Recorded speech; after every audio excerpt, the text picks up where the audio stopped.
السلام عليكم ورحمة الله وبركاته إن الحمد لله نحمده ونستعينه ونستغفره ونعوذ بالله من شرور أنفسنا ومن سيئات أعمالنا من يهده الله فلا مضل له ومن يضلل فلا هادي له وأشهد أن لا إله إلا الله وحده لا شريك له وأشهد أن محمدا عبده ورسوله صلى الله تعالى عليه وعلى آله وصحبه وسلم تسليما كثيرا أما بعد فقد قال الإمام البخاري رحمه الله تعالى كتاب صلاة التراويح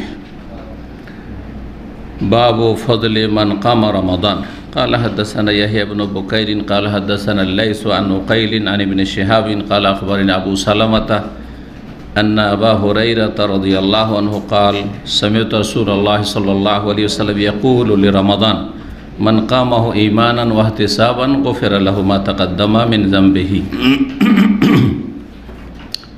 সম্মানিত দ্বীনী ভাতৃমণ্ডলী, আল্লাহ রাব্বুল আলামিনের প্রশংসা এবং প্রিয় নবী মুহাম্মদ রাসূলুল্লাহ সাল্লাল্লাহু আলাইহি ওয়াসাল্লামের উপর সালাত ও সালামের পর আজ জুমাবার 22শে শাবান 1443 হিজরি মোতাবেক 25 মার্চ 2022 আমাদের ধারাবাহিক আলোচনা সহিহুল বুখারীর তারাবির অধ্যায় পর্ব হচ্ছে সালাতুত তারাবিহ বা তারাবির সালাত।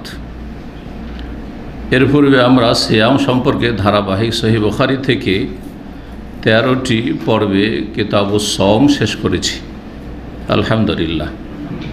এতে সওম সংক্রান্ত অধিকাংশ মাসাইল আমরা নিয়ে আসার চেষ্টা করেছি, বিশেষ করে যেগুলির সম্পর্ক ওইসব হাদিসগুলির সাথে রয়েছে যে হাদিসগুলো সহিহ বুখারীতে ইমাম বুখারী রাহমাহুল্লাহ সংকলন করেছেন।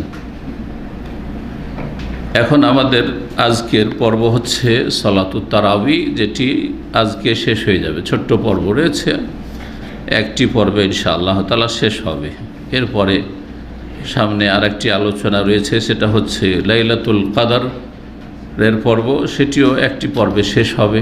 তারপরে এতেকাফ সম্পর্কে 3টি পর্ব হবে, তারপরে সাদাকাতুল ফিতর সম্পর্কে একটি পর্ব হবে। এর মাধ্যমে ইনশাআল্লাহ সহিহ বুখারীতে রমজান এবং সিয়াম সংক্রান্ত যতগুলি অধ্যায় রয়েছে সবগুলি ইনশাআল্লাহ তাআলা এই রমজানের ভিতরেই আমরা শেষ করতে পারবো। আল্লাহ রাব্বুল আলামিন যেন তৌফিক দান করেন, আল্লাহ যেন কবুল করেন। তো দেখা যাক ইমাম বুখারী রাহিমাহুল্লাহ কী বলছেন। অধ্যায় নম্বর 31 বলছেন, বা সঠিক হচ্ছে যেহেতু কিতাব আর বাব মানে অধ্যায় সাধারণত বলা হয়ে থাকে বাংলায়, আর কিতাব যাতে কয়েকটি বাব রয়েছে, কয়েকটি অধ্যায়ের সমষ্টি হচ্ছে কিতাব, আর কয়েকটি বিষয়ের সমষ্টির নাম একটি কিতাব মানে পুস্তক। কিতাব মানে কোনো পুস্তক, বই, লিখনি। আর কিতাব একটি পুস্তকের ভিতরে একাধিক বড় ধরনের চ্যাপ্টার রয়েছে, যাতে কয়েকটি অধ্যায় আছে বা অনুচ্ছেদ রয়েছে, সেগুলিকেও কিতাব বলা হয়ে থাকে হাদিসের কিতাবগুলিতে এবং ফিকহের কিতাবে। তো আশা করি বিষয়টি বুঝতে পেরেছেন যে একটি কিতাব হচ্ছে কিতাবের প্রসিদ্ধ অর্থ একটি গোটা একটা বই, পুস্তক বা পুস্তিকা।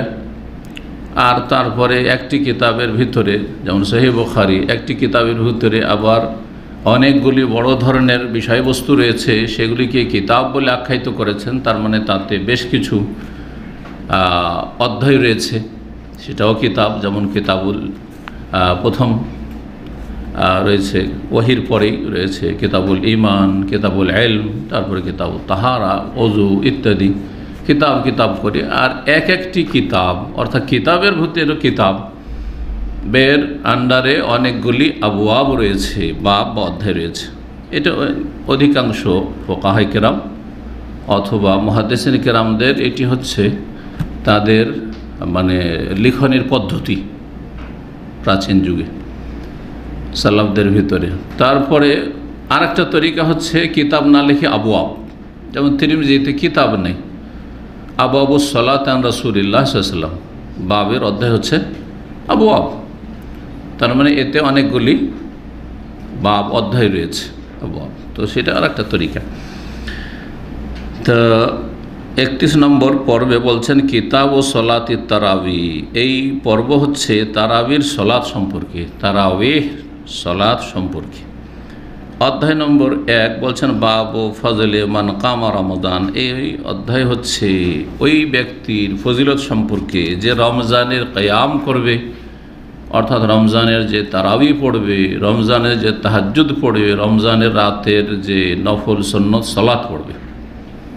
কিয়াম মানে দাঁড়ানো, তো ফরজ সালাতও তো কিয়াম আছে, রুকন, আর সুন্নতও আছে, দিনের সালাতও আছে, রাতের সালাত আছে। কিন্তু কিয়ামে রমাদান বলতে বোঝানো হয়েছে রাতের সালাত, সালাতুল লাইল।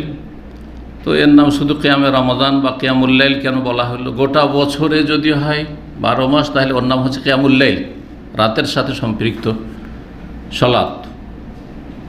আর রমজানের সাথে বিশেষভাবে যখন খাস করবেন তো ওর নাম হচ্ছে কিয়ামে রমাদান, রমজান মাসের কিয়াম। তো কিয়াম কেন বলা হয়? তো সেজদাও আছে, রুকুও তো আছে, জলসাও তো বৈঠকও আছে, তাই না?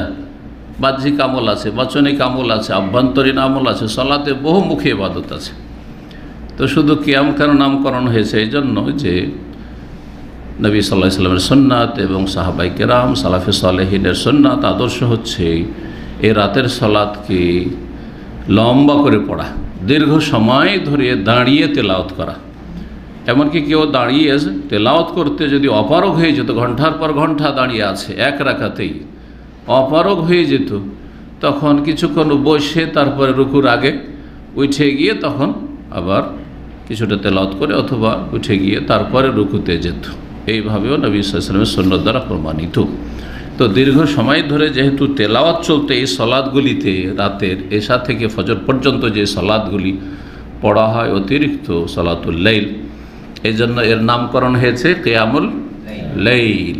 কিয়ামুল লাইল কোরআনের ভাষা আল্লাহ নামকরণ করেছেন। সূরা মুজাম্মিল শুরু হচ্ছে ইয়া আইয়ুহাল মুজাম্মিল কুমিল লাইলা ইল্লা কালিলা। কুমিল লাইল মানে কিয়ামুল লাইল করো, কুম কামা ইয়াকুম কিয়াম থেকে লাইল, কিয়ামুল লাইল করো, রাতের সালাত পড়ো, দীর্ঘ সময় দণ্ডায়মান হয়ে। কিয়ামুল লাইল নামটি তাহলে কোরআনী নাম। এই সালাতের নাম হচ্ছে কিয়ামে রমাদান। গতকালকের আলোচনায় যারা ছিলেন, কয়টি নাম বলেছিলাম? 5টি। মাশাআল্লাহ, একজন বলেন দেখি যারা ছিল।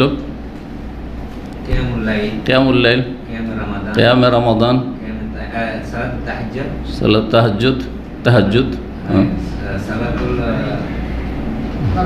তারাবি, আর 4টা হইল সালাতুল লাইল। সালাতুল লাইল হাদিস আছে, সালাতুল লাইলে মাসনা মাসনা, রাতের সালাত 2 করে পড়তে থাকো, 2 করে পড়তে থাকো। ফাইদা খাশি আহাদুকুম সুবহা, যখন ভোর হওয়ার আশঙ্কা হবে, যখন শুভ সাদেক হয়ে যাবে, সাল্লা রাকাতান ওয়াহিদা, হ্যাঁ বাসাল্লে রাকাতান ওয়াহিদা, 1 রাকাত পড়ে নিল। তো তোর মা কাদ সাল্লাইত, সারা রাত যা পড়লে তাকে বেতর বাড়িয়ে ফেললে। তো সালাতুল লাইল নাম হাদিসে আছে। কিয়ামে রমজান নামটি এই যে সামনে হাদিস, এই হাদিসে মান কামাহু ঈমান, মান কামা রমাদান, সামনের 2টি হাদিস হচ্ছে মান কামা রমাদান ঈমানান ওয়া ইহতিসাবান, যেই ব্যক্তি রমজানের কিয়াম করলো আল্লাহর প্রতি ঈমানের সাথে এবং নেকি লাভের আশায়। জি হ্যাঁ, তো কিয়ামে রমজান নাম এলো কি এলো না? তাহাজ্জুদের নাম কোথায় আছে? কোরআনে কারিমে আছে, অমিনাল লাইলি ফাতাহাজ্জাদ বিহি নাফিলাতাল লাক আসা ইয়াবআসাকা রাব্বুকা মাকামাম মাহমুদা। তাহাজ্জুদকে তাহাজ্জুদ কেন বলা হয়?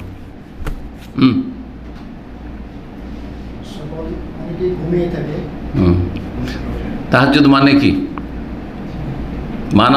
অর্থের সাথে সম্পর্ক করে বুঝাইতে হবে। কে বুঝে? ব্যাস, কালকে তো বললাম। তাহাজ্জুদ মানে কি? শাব্দিক অর্থ কি? জিহাদ, হ্যাঁ, রাতে উঠে। হুজুদুন মানে নম, হাজিম দাল, হুজুদ মানে হচ্ছে ঘুম, আর ওতে তা লাগিয়ে দিলে আরবি সার্ফের গ্রামার হচ্ছে সালবে বা আখাজ। যারা আরবি গ্রামার পড়েছেন অথবা যারা মাদ্রাসায় পড়েছে তাদের জিজ্ঞেস করবেন। সালবে মা আখাজ মানে যে আসল অর্থ আছে সেটার একবার উল্টো অর্থ হয়ে যাওয়া। তো হুজুদ মানে নম, হুজুদ মানে কি? ঘুম। আর তাহাজ্জুদ মানে ঘুম পরিত্যাগ করা, ঘুমকে তালাক দেওয়া, ঠিক আছে? তো তাহাজ্জুদের সালাতে তাহাজ্জুদ সালাত কেন বলা হয়? কারণ যে ব্যক্তি তাহাজ্জুদ পড়ে সে ঘুমকে তালাক দেয়। ঘুমকে তালাক না দিতে পারলে তাহাজ্জুদ পড়তে পারবেন না, ঠিক আছে? যতক্ষণ তাহাজ্জুদ পড়ে ঘুম ছেড়ে, সবাই ঘুমাচ্ছে, ঘুমাবার সময়, রাত বিশ্রামের সময়, দুনিয়া ঘুমাচ্ছে, আপনি একাই, হাজার একটা, হ্যাঁ, লক্ষ লক্ষ মানুষের মাঝে একজন উঠে ঘুম ত্যাগ করছেন আপনি। তো এই জন্য তাহাজ্জুদকে কী বলা হয়? তাহাজ্জুদ বলা হয়। সংক্ষেপে হুজুদ মানে ঘুম, তাহাজ্জুদ মানে ঘুম ত্যাগ করা। তাহাজ্জুদ পড়ার জন্য ঘুম ত্যাগ করতে হয়, সেই জন্য এর নামকরণ হয়েছে তাহাজ্জুদ। জি, তো তাহাজ্জুদ নামকরণের কারণ হয়ে গেল সালাতুল লাইল, যেহেতু রাতের সাথে সম্পৃক্ত, এশা থেকে ফজর মধ্যে পড়তে হয় সালাত, সুতরাং এর নাম হচ্ছে সালাতুল লাইল। এর নাম তারাবি কেন? এমন বখায় আমার তারাবি শব্দ নিয়ে এসছেন। এখন এটাই শুধু বাকি, তাই না? একটি সালাতের কয়টি নাম? 5টি নাম। শুধু রমজানে হইলে তখন ওর নাম কেয়ামে রমজান, কেয়ামে রমজান। রমজানে পড়লে ওর নাম তারাবি। আর সারা বছর ওই সালাতটাই পড়ছেন, অতটাই পড়ছেন, কিন্তু ওর নাম আর তারাবি থাকবে না, ওর নাম তখন আর কেয়ামে রমজান থাকবে না। তখন কি নাম হবে? বাকি 3টি নাম, তাহাজ্জুদ, সালাতুল লাইল আর কিয়ামুল লাইল। এবার বোঝা গেছে? রমজান আসলে ওই সালাতটির আরও 2টো নাম বেড়ে গেল, 5টি নাম টোটাল হল। কিন্তু সালাত হচ্ছে একটি সালাত, ভিন্ন সালাত নয়। এটি হচ্ছে কোরআন এবং হাদিস দ্বারা প্রমাণিত। এটি হচ্ছে অধিকাংশ আইম্মায়ে কেরামদের মত। এটি হচ্ছে মুহাক্কিক, গবেষক, হানাফি ওলামা, মুহাদ্দিসদের মত। বাকি থাকলো কিছু ফোকাহা আছে, বিশেষ করে আহনাফ, আরও কিছু আছে অন্যান্য মযহাবের, যারা বলছে যে না, তাহাজ্জুদ আলাদা, তারাবি আলাদা। তাহাজ্জুদ আলাদা, তারাবি আলাদা। তো কোনটা কতটা? তো বলছে তাহাজ্জুদ হচ্ছে 8-3-11 রাকাত, এটা হচ্ছে তাহাজ্জুদ, আর তারাবি হচ্ছে 20 রাকাত। দাদা বোঝা গেছে? এটা তাদের মত, কিন্তু এর পিছনে কোনো দলিল নেই, এর পিছনে কোনো দলিল। এই জন্য যারা বড় বড় আপনার কি বলছে হানাফি মুহাদ্দিস মুহাক্কিক, তারা এই মতের, মযহাবের এই মতের বিরোধিতা করেছেন। আর এই বিষয়টা একটা আলোচনা আমার 7 বছর আগের আছে। জি, হানাফি ওলামাদের নিকট তারাবির রাকাত সংখ্যা আর ওর উপরে তারাবি আর তাহাজ্জুদ একই জিনিস, আলাদা ভিন্ন জিনিস নয়, এ বিষয়টা আলোচনা করেছি। তো তারাবিকে তারাবি কেন বলা হয়? তাহলে তারাবি হচ্ছে জামা, বহু বচন, ওর এক বচন ওয়াহেদ হচ্ছে তারবিহাতুন। তারবিহাতুন, তারবিহাতুন শব্দটি এসছে রাহাতুন থেকে। রাহা মানে কি? খুদ রাহাতাক, যারা আরবি বলতে শিখে গেছেন আরবদের সাথে থেকে থেকে, রাহা মানে কি? আনাবগা রাহা মানে রেস্ট চায়, বিশ্রাম চায়, ঠিক না? তো তারবিহাতুন মানে আরাম দেওয়া। তাহলে রাহাতুন মানে আরাম, আর তারবিয়াহ মানে নিজেকে অথবা কাউকে বিশ্রাম দেওয়া, আরাম দেওয়া, শরীরকে আরাম দেওয়া, এর নাম হচ্ছে তারবিহা, এর নাম হচ্ছে তারবিহা। তো এই সালাতের সাথে, এই নামাজের সাথে বিশ্রামের কি সম্পর্ক? এতে তো মেহনত করতে হয়, তো বিশ্রামের কি সম্পর্ক? সম্পর্ক আছে। নবী করিম সাল্লাল্লাহু আলাইহি ওয়াসাল্লামের আমল এটা ছিল না, এই তারাবির নামটিও ছিল না, এবং নবী সাল্লাল্লাহু আলাইহি ওয়াসাল্লাম এই আমলটি করেননি। তবে সাহাবায়ে কেরামগণ যখন ওমর রাদিয়াল্লাহু তাআলার জামানা থেকে, ওমর রাদিয়াল্লাহু তাআলা আমিরুল মুমিনিন, খলিফাতুল মুসলিমিন এবং খলিফা রাশেদ, আর খলিফা রাশেদের সুন্নত হচ্ছে সুন্নাত, বেদাত নয়। এই কথাটা বুঝে রাখেন, কারণ আমাদের দেশের কিছু লোকেরা, কিছু আলেম সমাজ বাড়াবাড়ি করে এবং তারা বিভ্রান্ত। জি, যদিও নাম আহলে হাদিস হোক না কেন, খলিফা রাশেদ সুন্নাত বলে এটি বেদাত, 2000 বেদাত বলে না, বলে না, ভুল কথা, এটা বাড়াবাড়ি কথা, সীমালঙ্ঘন এটি। তো নবী সাল্লাল্লাহু আলাইহি ওয়াসাল্লাম বেদাতুল খোলাফা বলেছেন না সুন্নাতুল খোলাফা বলেছেন? আবু দাউদের হাদিস, আলাইকুম বিসুন্নতি ওয়া সুন্নাতিল খোলাফায়ে রাশেদিন আল মাহদিয়িন মিন বাদি। আমার সুন্নতকে আঁকড়ে ধরো তোমরা, আর খোলাফায়ে রাশেদিনের সুন্নতকে তোমরা আঁকড়ে ধরো। আঁকড়ে ধরতে বলেছেন, ছাড়তে বলেননি। বেদাত বলে ফতোয়া দিতে বলেননি, এই বাড়াবাড়ি করতে বলেননি, সীমালঙ্ঘন। আল মাহদিয়িন আরও সার্টিফিকেট দিয়েছেন, তারা হেদায়েত প্রাপ্ত। তোমাদের ধারণা ভুল, তারা হেদায়েত প্রাপ্ত, বুঝা গেছে? রাশেদিন, জি, তাগিদ, রাশেদ মানেও হেদায়েত হওয়া, হেদায়েত প্রাপ্ত, আর মাহদি মানেও হেদায়েত প্রাপ্ত। কত তাগিদ করছেন! খোলাফা রাশেদিন আল মাহদিন মিন বাদি, আমার পরে, কিন্তু আমার যুগে না। কারণ শিয়া রাফেজির কথা যে সাহাবীরা নবী সাল্লাল্লাহু আলাইহি ওয়াসাল্লাম পরে কী হয়েছিল? সম্পর্কত হয়ে গেছে, নাউজুবিল্লাহ, শুধু 5 জন ছাড়া। কথা বোঝা গেছে না? কোরআন অস্বীকারী এরা। আর এদের সাথে যারা ভালোবাসা রাখে তারা তাদের দলে উঠবে। কারণ নবী সাল্লাল্লাহু আলাইহি ওয়াসাল্লাম হাদিস রয়েছে, আলমার ও মান আহাব্বা, যে যাকে ভালোবাসে তার সাথে তার হাসর হবে, তার সাথে তাকে যেতে হবে। আপনি যদি জান্নাতীদেরকে ভালোবাসেন, সাহাবায়ে কেরামদেরকে ভালোবাসেন, জান্নাতে যাবেন। আর যদি সাহাবায়ে কেরাম দুশমনদেরকে ভালোবাসেন তো ওদের সাথে জাহান্নামে যাবেন। দেখুন সন্দেহ আছে? নবী সাল্লাল্লাহু আলাইহি ওয়াসাল্লামের কথা, যে যাকে ভালোবাসে তার সাথে তার হাসর হবে। যে নাস্তিককে ভালোবাসে নাস্তিকের সাথে হাসর হবে। যে মাজার পূজারী সুফিদেরকে ভালোবাসে তার সাথে তার হাসর হবে। জি, তাদের সাথে তার হাসর হবে। এইরকমই যে শিয়া প্রেমীদেরকে ভালোবাসে তাদের সাথে তার হাসর হবে। রাফিজিদেরকে ভালোবাসে তাদের সাথে তার হাসর হবে। আল্লাহ যেন বোঝার তৌফিক দান। তো নবী সাল্লাল্লাহু আলাইহি ওয়াসাল্লামের জামানায় এটা ছিল না, আবু বকর সিদ্দিক রাদিয়াল্লাহু জামানায় এটা ছিল না। তার মানে জামাত করে তারাবিও ছিল না। আর তারপরে প্রতি 4 রাকাতের পরে একটু বসে দীর্ঘক্ষণ সালাত পড়ে ক্লান্তি চলে এসছে, দীর্ঘক্ষণ দাঁড়িয়ে থেকে শরীরটা ক্লান্ত হয়ে গেছে, একটু বিশ্রামের প্রয়োজন। এই প্রয়োজনটাও বোধ করেননি, এটা ছিল না। সুতরাং এই আমলটি ছিল না। এক তো জামাতই ছিল না, জামাতবদ্ধ তারাবি ছিল না 30 দিন রমজান মাসে। আর তারপরে এতে এই বসাটাও ছিল না। বোঝা গেছে না? ভালো করে বোঝার বিষয়টি। নবী সাল্লাল্লাহু আলাইহি ওয়াসাল্লাম জামানা চলে গেল, আবু বকর সিদ্দিক রাদিয়াল্লাহু জামানা এরকমই চলে গেল 2.25 বছর। তারপর ওমর রাদিয়াল্লাহু তাআলা জামানার প্রথম যুগটাও চলে গেল কিছুদিন, কয়েক বছর। তারপরে হাদিস আসছে তিনি দেখেন যে বিক্ষিপ্ত হয়ে লোকেরা মসজিদে রমজান মাসে সালাত আদায় করছে রাতের। এই রাতের সালাত আদায় করছে বিক্ষিপ্ত হয়ে, কোনো জায়গায় একা একজন পড়ছে, এইদিকে এখানে একজন, ওইখানে একজন, এখানে একজন, এখানে আবার 5 জন, ওখানে 10 জন, ওখানে 7 জন, এইরকম করে আউজাউন মুতাফাররিকুন, বিক্ষিপ্তভাবে বিচ্ছিন্নভাবে কয়েকজন জামাত করছে, না হয় একা একা পড়ছে। এই দৃশ্য দেখে খলিফা রাশিদ আমিরুল মোমেন ওমর ইবনে খাত্তাব রাদিয়াল্লাহু তাআলা আনহুকে ভালো লাগলো না। এক তো বাড়িতে পড়ে তো আলাদা কথা, নিজের নিজের বাড়িতে সবাই পড়ছে, কোনো অসুবিধা নেই। তারাবির সালাত অথবা তাহাজ্জুদ যত গোপনে পড়বে তত ভালো। যদিও রমজান মাসে যদি জামাত হয় তো সেটা তখন উত্তম, এটা ওলামাদের ফতোয়া। কিন্তু যখন জামাত ছিল না তখন কি ছিল? ফরজ ছাড়া যত সুন্নাত নফল আছে যত লুকিয়ে পড়বে তত বেশি ফজিলত, কোয়ালিটি যদি ভালো হয়, কোয়ালিটি যদি ভালো হয়। এখন আপনার মসজিদে তারাবি হচ্ছে আধা ঘন্টার, 20 রাকাত হানফিদের হইলেও আধা ঘন্টা, আর যদি আহলে হাদিসে 8 রাকাত হয় তবুও আধা ঘন্টা, ওই আধা ঘন্টাতে সীমিত, আধা ঘন্টাতে শেষ। কথা বুঝছেন না? আর আপনি চাইছেন আমি 2 ঘন্টা পড়ব, তাহলে কোনটা বেশি উত্তম?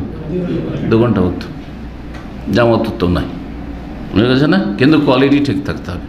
আবার এইটা করলেন মনটা চাইলো, অনেকে আবেগী, তো আমাদের তো অধিকাংশ আবেগী আপনারা, তাই না? আবেগ যে আমি আধা ঘন্টার আগে কি নামাজ, এই মোবারক রাত, আর এই আল্লাহ ফজিলতের দিন, ফজিলত রাত, রমজান মাস চলে যাচ্ছে, আধা ঘন্টা কেন পড়বো? তারপরে ফরজটা পড়ে চলে আসলেন, আর আসার পরে ভাবলেন যে রাত্রে উঠবো আর 2 ঘন্টা পড়বো, আর বেশিরভাগ রাতে দেখা যাচ্ছে যে না ফজর হয়ে যাচ্ছে। এমন টাইমে উঠছেন যে এদিকে সাহারি খাবো না, তারাবি ছুটে আছে পড়বো, যদি তারাই পড়ি তো সাহারি যায়, সাহারি খেলে তারাবি যা, সাহারিটা তো খাই, চাচা যান বাঁচাইতে হবে, ও গেল তারাবি, ওইদিকে আধা ঘন্টাও হলো না, এদিকে 2 ঘন্টা হলো না, দুটাই গেল। তো এরকমটা ভালো না, অবশ্যই ভালো না এটা। তো এইরকম লোকেরই সংখ্যা যেহেতু বেশি এখন, হিম্মত দুর্বল হয়ে গেছে, ওই মেহনত পরিশ্রম করব, কঠোর মেহনত করব, মুজাহাদা করব নাফসের সাথে, ইবাদত বন্দেগীতে মেহনত করব, এইরকম মন মানসিকতা খুব কমই লোকের আছে। ফিতনা, মোবাইল তো ফিতনা আছে, আর ছেলেমেয়ের ফিতনা তো আছে, পয়সার ফিতনা তো আছে, দুনিয়ার চারিদিকে ফিতনা। সুতরাং অধিকাংশ মানুষের ক্ষেত্রে উত্তম হচ্ছে যেখানে জামাত হচ্ছে জামাত সহকারে তারাই পড়া, জামাত হচ্ছে জামাত সহকারে তারাই পড়া। কিন্তু ব্যতিক্রম আল্লাহর নেক বান্দা মাশাআল্লাহ, তাকে রিজালুল্লাহ তুলহিহিম তিজারাতুম ওয়ালা বাইউন আন যিকরিল্লাহ, এমনও কিছু মানুষ আছে যে না তাদের ব্যবসা বাণিজ্য, না তাদের কেনাকাটা, না সংসার, না স্ত্রী, না ছেলে মেয়ে, না এই মোবাইল, না সোশ্যাল মিডিয়া, কোনো কিছু তাকে ফিতনায় ফেলতে পারে না, মশগুল করতে পারে না আন যিকরি, আল্লাহর জিকির থেকে। এইরকম যদি আপনার ইমান আখলাকের আর আমলের কোয়ালিটি থাকে, তাহলে একা একা নির্জনে যদি কয়েক ঘন্টা তারাই পড়তে পারেন, কিয়ামুল লাইল করতে, এটা বেশি উত্তম। এই জামাত আধা ঘন্টার জামাতের চাইতে অনেক বেশি উত্তম। তো আশা করি বিষয়টি বুঝতে পেরেছেন, ঠিক না? এখন এই তারাবির নামটি যে নামকরণ হইল, যতদিন পর্যন্ত জামাত ছিল না ততদিন পর্যন্ত এই নামটি ছিল না। জামাত কখন শুরু হইল? ওমর রাদিয়াল্লাহু তাআলার জামানায় জামাত শুরু হলো, তিনি এক জামাতে করে দিলেন।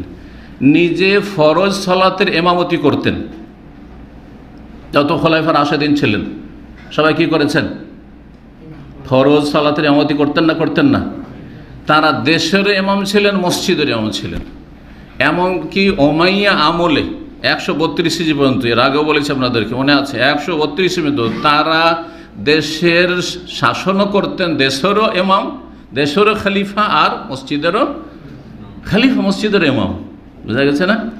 কিন্তু আব্বাসীয় যুগ যখন আসলো তখন শাসকরা ভোগবিলাসী হয়ে গেল, আর তারপরে এটা আর ধরে রাখা তাদের পক্ষে সম্ভব হইল না। আর বিভিন্ন তার সাথে নিরাপত্তারও বিষয় রয়েছে, যার ফলে তারা দেখলো যে আমাদের দ্বারা আর হবে না, তো আমরা দুনিয়া শাসন করি, দুনিয়ার ইমামতি করি, কিন্তু মসজিদের ইমামতিটা আলেম হাফেজদেরকে দিয়ে দিই। কথা বুঝছেন না? এইভাবে এখন চলে আসছে। জি, কিন্তু আসল হচ্ছে ওইটাই, কিন্তু যে দেশের শাসক সেই ব্যক্তি, তার মধ্যে যোগ্যতা থাকে ইমামতির, এবং তিনি ইমামতি করবেন এবং তিনি হকদার ইমামতি করান। যদিও তার চাইতে শ্রেষ্ঠ আলেম ওলামারা আছেন, কিন্তু সেই ব্যক্তি যদি সত্যি মুসলিম হয় আর সেই ব্যক্তি সলাতের আহকাম বুঝে, সলাতের আহকাম জানা আছে যে কোথাও সহ হলে কী করতে হবে, আর সলাতের যেসব বিধান জানা আছে, আরকান জানা আছে, ওয়াজিবাত জানা আছে, শুরুত জানা আছে, সলাত বাতিল কিছু হয় তাও জানা আছে, আর তারপরে শুদ্ধ তেলাওয়াত, আলহামদুলিল্লাহ শুদ্ধ তেলাওয়াতও করতে পারে, এমন যদি দেশের শাসক হয় তো বেশি হক রাখে। যে কোনো মসজিদে গেলে তার হক, এমন না যে আমার অনুমতি নিতে হবে, আমার কিন্তু অনুমতি নিতে হবে। এসব মশলা জানেন কি? আমি যদি কোনো মসজিদে যাই আর আমার ছাত্রও যদি সে মসজিদের ইমাম থাকে, হ্যাঁ, তবুও তার কাছে সে যদি অনুমতি দেয় তাহলে অনুমতি করতে পারি, না হলে না জায়েজ। কথা বোঝা গেছে কি না? কিন্তু শাসকের অনুমতি লাগবে না। শাসক যে কোনো মসজিদে গেলে তার অধিকার সে অনুমতি করবে।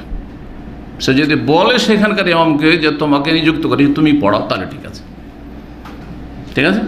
আর না হলে শাসক খলিফাতুল মুসলিমিন, ইমামুল মুসলিমিন, মুসলিম শাসক, তার নাম যাই হোক না কেন, রাষ্ট্রপতি হোক আর প্রধানমন্ত্রী হোক, যাই হোক না কেন, সে বেশি হক রাখে, কিন্তু শর্তগুলো মনে রাখে। কালকে বলবেন যে শাইখ বলেছে রাষ্ট্রপতি প্রধানমন্ত্রী অনুমতি করবে, হ্যাঁ, শর্ত আছে, শর্ত আছে, যে শর্তগুলি বললাম। আর কান জানা আছে, ওয়াজিবাত জানা আছে, আর সালাতের সুন্নাত জানা আছে, মুবতিলাতুস সালাত জানা আছে, ইত্যাদি ইত্যাদি সমস্ত আহকাম মাসাইল জানা আছে। আর শুদ্ধ তেলাওয়াত, অন্তত সূরা ফাতিহার তেলাওয়াত একবারে তাজবিদে, কারণ ওইটি ফরজ, বাকিগুলো সুন্নাত, ওইটি যদি নাও পড়ে তবু নামাজ হয়ে যাবে। কথা বোঝা গেছে না? কিন্তু সূরা ফাতিহাতে যদি লাহনে জাল স্পষ্ট ভুল হয়, যাতে অর্থ পাল্টে যাবে, তাহলে সালাত বাতিল হয়ে যাবে। তো তারাবির নাম এখন এখানে তো আসেনি। তারাবির নাম কখন পড়লো? ওমর রাদিয়াল্লাহু তাআলা আনহু যখন লম্বা শুরু করালেন, ইমাম কে হইলেন? নিজে? তাহলে কি ওমর রাদিয়াল্লাহু মুক্তাদি হয়ে তারাই পড়তেন মসজিদে? হ্যাঁ, এগুলো বুঝতে হবে না। তিনি ইমাম হইলেন না, তাহলে কি খলিফা মুক্তাদি হয়ে তারাই পড়ছেন নাকি? হ্যাঁ, সামনে ঘটনা আসছে তাতে বুঝতে পারে যে বাইরে থেকে আসছেন, তাই না? আর বললেন যে এদেরকে জমা করে দিই, যারা মসজিদে আসছে তারা যেন এক জামাত করে নামাজ পড়ে। তার মানে তিনি বাড়িতেই দীর্ঘ সময় ধরে হয়তো পড়ছেন, ঠিক না? তাহলে জামাতে তারাই পড়া যদি জরুরি হইতো তো ওমর রাদিয়াল্লাহু তো ওই জামাতের শরীক হতেন, এই কথাও স্পষ্ট থাকতো। এর বোঝা গেছে? জি হ্যাঁ। কিন্তু যদি খলিফা মনে করে যে আমি জামাতের শরীক হব মুক্তাদি হয়ে অথবা ইমাম হয়ে, সবটাই জায়েজ তার জন্য, অথবা বাড়িতে বড় সেটাও জায়েজ। তাহলে তিনটি অবস্থা হলো। খলিফা যদি মনে করেন, নেতা যদি মনে করেন যে আমি ইমাম হব, তাও ইমাম হতে পারে। যদি মুক্তাদি হয়ে মসজিদে পড়বো জামাতে তারাবি, তাও ঠিক আছে। আজ বলে বাসাতে পড়বো আমি চাইতে ভালো করে বা আমার সুবিধা মতো। তারপরে এই কথা তাতে বলছেন যে যারা প্রথম রাতে পড়ছে, হ্যাঁ, তার চাইতে উত্তম কারা? যারা এখন ঘুমিয়ে আছে শেষ রাতে পড়বে। এখন যারা ঘুমিয়ে আছে তারা বেশি শ্রেষ্ঠ।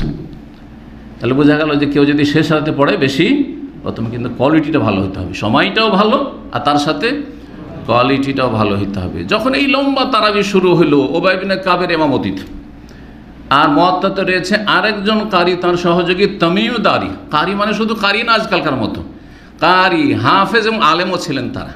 কারণ অনেকে মনে করে যে হাফেজ হইলেই ইমামতি করবে, অথচ ভালো আলেম একজন আছে শুদ্ধ তেলাওয়াত করে, আর এই হাফেজ কিছুই বুঝে না অর্থ। বলেন যে জালিকাল কিতাব লা রাইবা ফি, মুখস্থ তো আছে তোমারও, এর মানে কি? বলছে তা তো বুঝি না, আমি মুখস্থ করেছি, আমি হাফেজ। সে বেশি হক রাখে ইমামতির না যে আলেম যে অর্থ বুঝে, অর্থ বুঝে আর শুদ্ধ তেলাওয়াত করে। আর অনেকটা মুখস্থ আছে, যদিও ফুল মুখস্থ না থাকে, কিন্তু মুখস্থর মতো সে বেশি হক রাখে। প্রথম যখন নবী সাল্লাল্লাহু আলাইহি ওয়াসাল্লামের পরে মসজিদ নববীর ইমাম হলেন, তখন উবাই বিন কাব হলেন তামিমদারি। এরা বড় বড় হাফেজ, বড় বড় কারি, মশহুর সাহাবায়ে কেরাম, ইবনে মাসউদ, এইরকম যারা কারি হাফেজ মশহুর যারা, তারা ইমাম হয়েছিলেন। আবু বকর সিদ্দিক ইমাম হয়েছিলেন। কারণ আবু বকর সিদ্দিক হাফেজ ও আলেম, হাফেজ মানে ফুল হাফেজ জরুরি নয়, কিন্তু যথেষ্ট হেফজ আছে অথবা সবই হেফজ আছে, শুদ্ধ তেলাওয়াত করেন মাতৃভাষা, তারপরে তিনি আলেম ও সাহাবায়ে কেরামের মধ্যে, তারপরে সবচেয়ে মুত্তাকিও, সব গুণগুলি তার মধ্যে আছে, ঠিক না? কিন্তু পক্ষান্তরে অন্যদের মধ্যে একটা গুণ বেশি আছে হয়তো, তাই রাত তাজউইদ অথবা সুন্দর তেলাওয়াত শুনতে খুব ভালো লাগে, আর দীর্ঘ সময় ধরে তেলাওয়াত হইলেও মানুষ মুক্তাদিরা বুঝতে পারবে না। এই দিক দিয়ে হয়তো আবু বকর সিদ্দিক চাইতে তাই উবাই বিন কাবের তেলাওয়াত ভালো, তামিমদারি তেলাওয়াত ভালো, সুর ভালো, কথা বোঝা গেছে। সেই জন্য তারাবিতে তাদেরকে দেওয়া হয়েছে, কিন্তু ফরজ সালাত তাদেরকে ইমামতিতে দেওয়া হয়নি। জি, এখানে আর একটা মসলা জানা গেল, উত্তম থাকতে অনুত্তমের ইমামতি জায়েজ। কথা বোঝা গেছে না? কি বুঝলেন? আমাদের সমাজে অনেকে মনে করে এত বড় আলেম মসজিদে আছে আর ওনাকে না দিয়ে ইমামতি করে কেন? কোনো না, জায়েজ না। উত্তম থাকতে অনুত্তমের ইমামতি জায়েজ। ওমর রাদিয়াল্লাহু তাআলা আছেন, হ্যাঁ, ওসমান আছেন, ওমর যেমন ওসমান বেঁচে ছিলেন না, ওসমান আছেন, আলী আছেন, অন্য আর আশরা মুবাশশারা আছেন। উবাই বিন কাব আশরা মুবাশশারার ভিতরের না, তামিমদারি আশরা মুবাশশারার ভিতরে না, তারা ইমামতি করছেন, তাহলে অন্যরা নিশ্চয় মুক্তাদি হয়, নামাজ পড়ছেন পিছনে। জি, যখন লম্বা সালাত ক্লান্ত হয়ে যায়, 4 রাকাত পরে একটু বিশ্রাম করতেন, একটু বসে থাকলেন, কারো পানি পান করতে পানি পান করলেন, কারো একটু উঠে হেঁটে আসতে হবে আসলেন, আর তারপর আবার শুরু হইল। ওইটা আবার আজকাল নামে মাত্র এটাকে রেখেছে হানাফি সমাজে, অথবা এইখানেও বা বিভিন্ন জায়গাতে নামে মাত্র রাখা হয়েছে কত সেকেন্ড, 30 সেকেন্ডের জন্য। 30 সেকেন্ড নয় 1 মিনিট, তাই না? এর বেশি কি আছে? 4 রাকাত পরে একটু মানে 1 মিনিট বিরতি দাও। তো 1 মিনিটের বিরতি তো বিরতি নয় আসলে, কিন্তু এখানে তো আসলে বিরতির প্রয়োজনই হয় না। যদি 4 রাকাত নামাজ পড়তে 15 মিনিট লাগে, তো 15 মিনিট পরে আবার তারবিহার প্রয়োজন হয়, বিশ্রামের প্রয়োজন হয় নাকি? কিন্তু ওই যে ওমর রাদিয়াল্লাহু তাআলা জমানা থেকে ওই যে সুন্নতটা চলে আসছে তারাবির, ওইটার নামে মাত্র রাখার জন্য এখানে রাখা হয়েছে। এবার বুঝছেন? কিন্তু 2 ঘন্টা যখন তারাবি পড়বেন তো অবশ্যই প্রয়োজন পড়বে, 3 ঘন্টা 4 ঘন্টা পড়বেন তো অবশ্যই প্রয়োজন পড়বে, ঠিক না? জি, তখন 5 মিনিট থেকে 10 মিনিটও যদি বিশ্রাম দেয় কোনো অসুবিধা নেই। এই বিশ্রামের সময় এই বিভিন্ন মসজিদে এখানে কিন্তু কী করা হয়, মাঝে মাঝে একটু কালেমা দার্সও দেওয়া হয়। অনেকে আমরা কী করেন, একটু দিনের কথাও বলেন, ভালো কথা। ইমাম বলছেন, আপনারা শুনছেন, বিশ্রাম হচ্ছে, যার প্রয়োজন এদিক সেদিক পানি নিয়ে নিচ্ছে অথবা একটু হেঁটে হেঁটে আসছে, কোনো অসুবিধা নেই। জি, যাই হোক, কথা অনেক লম্বা হয়েছে, কিন্তু আশা করি বুঝতে পারছেন। তো তারবিহাতুন থেকে তারাবির নাম পড়েছে। কখন থেকে পড়েছে? ওমর রাদিয়াল্লাহু আনহু জামানা বা তারপর থেকে, তারপরে এই নামটি পড়েছে। এই নামটি সালাফিদের যুগে এসছে, সুতরাং এই নাম কোনো বেদাতি নাম নয়, এই নাম কোনো বেদাতি নাম নয়। এইটাও সুন্নতি নাম, কিন্তু সালাফদের সুন্নাত, সাহাবায়ে কেরামদের সুন্নাত, খোলাফায়ে রাশিদের জামানার সুন্নাত এই নামটি। চলেন 2008 নম্বর হাদিস বলছেন ইমাম বুখারী রাহিমাহুল্লাহ, তার ওস্তাদ এই করে ইবনে শিহাব জুহরি, তিনি বলছেন আবু সালামা থেকে, আবু সালামা তাবেঈ, আবু হুরায়রা রাদিয়াল্লাহু তাআলা আনহু বর্ণনা করছেন, কালা, তিনি বলেন, সামিউতু রাসূলুল্লাহ সাল্লাল্লাহু আলাইহি ওয়াসাল্লাম ইয়াকুলু লিরমাদান, আমি রাসূলুল্লাহ বলতে শুনেছি রমজান সম্পর্কে, মানে রমজানের সিয়াম, কিয়াম এবং লাইলাতুল কদরের ফজিলত সম্পর্কে বলতে শুনেছি।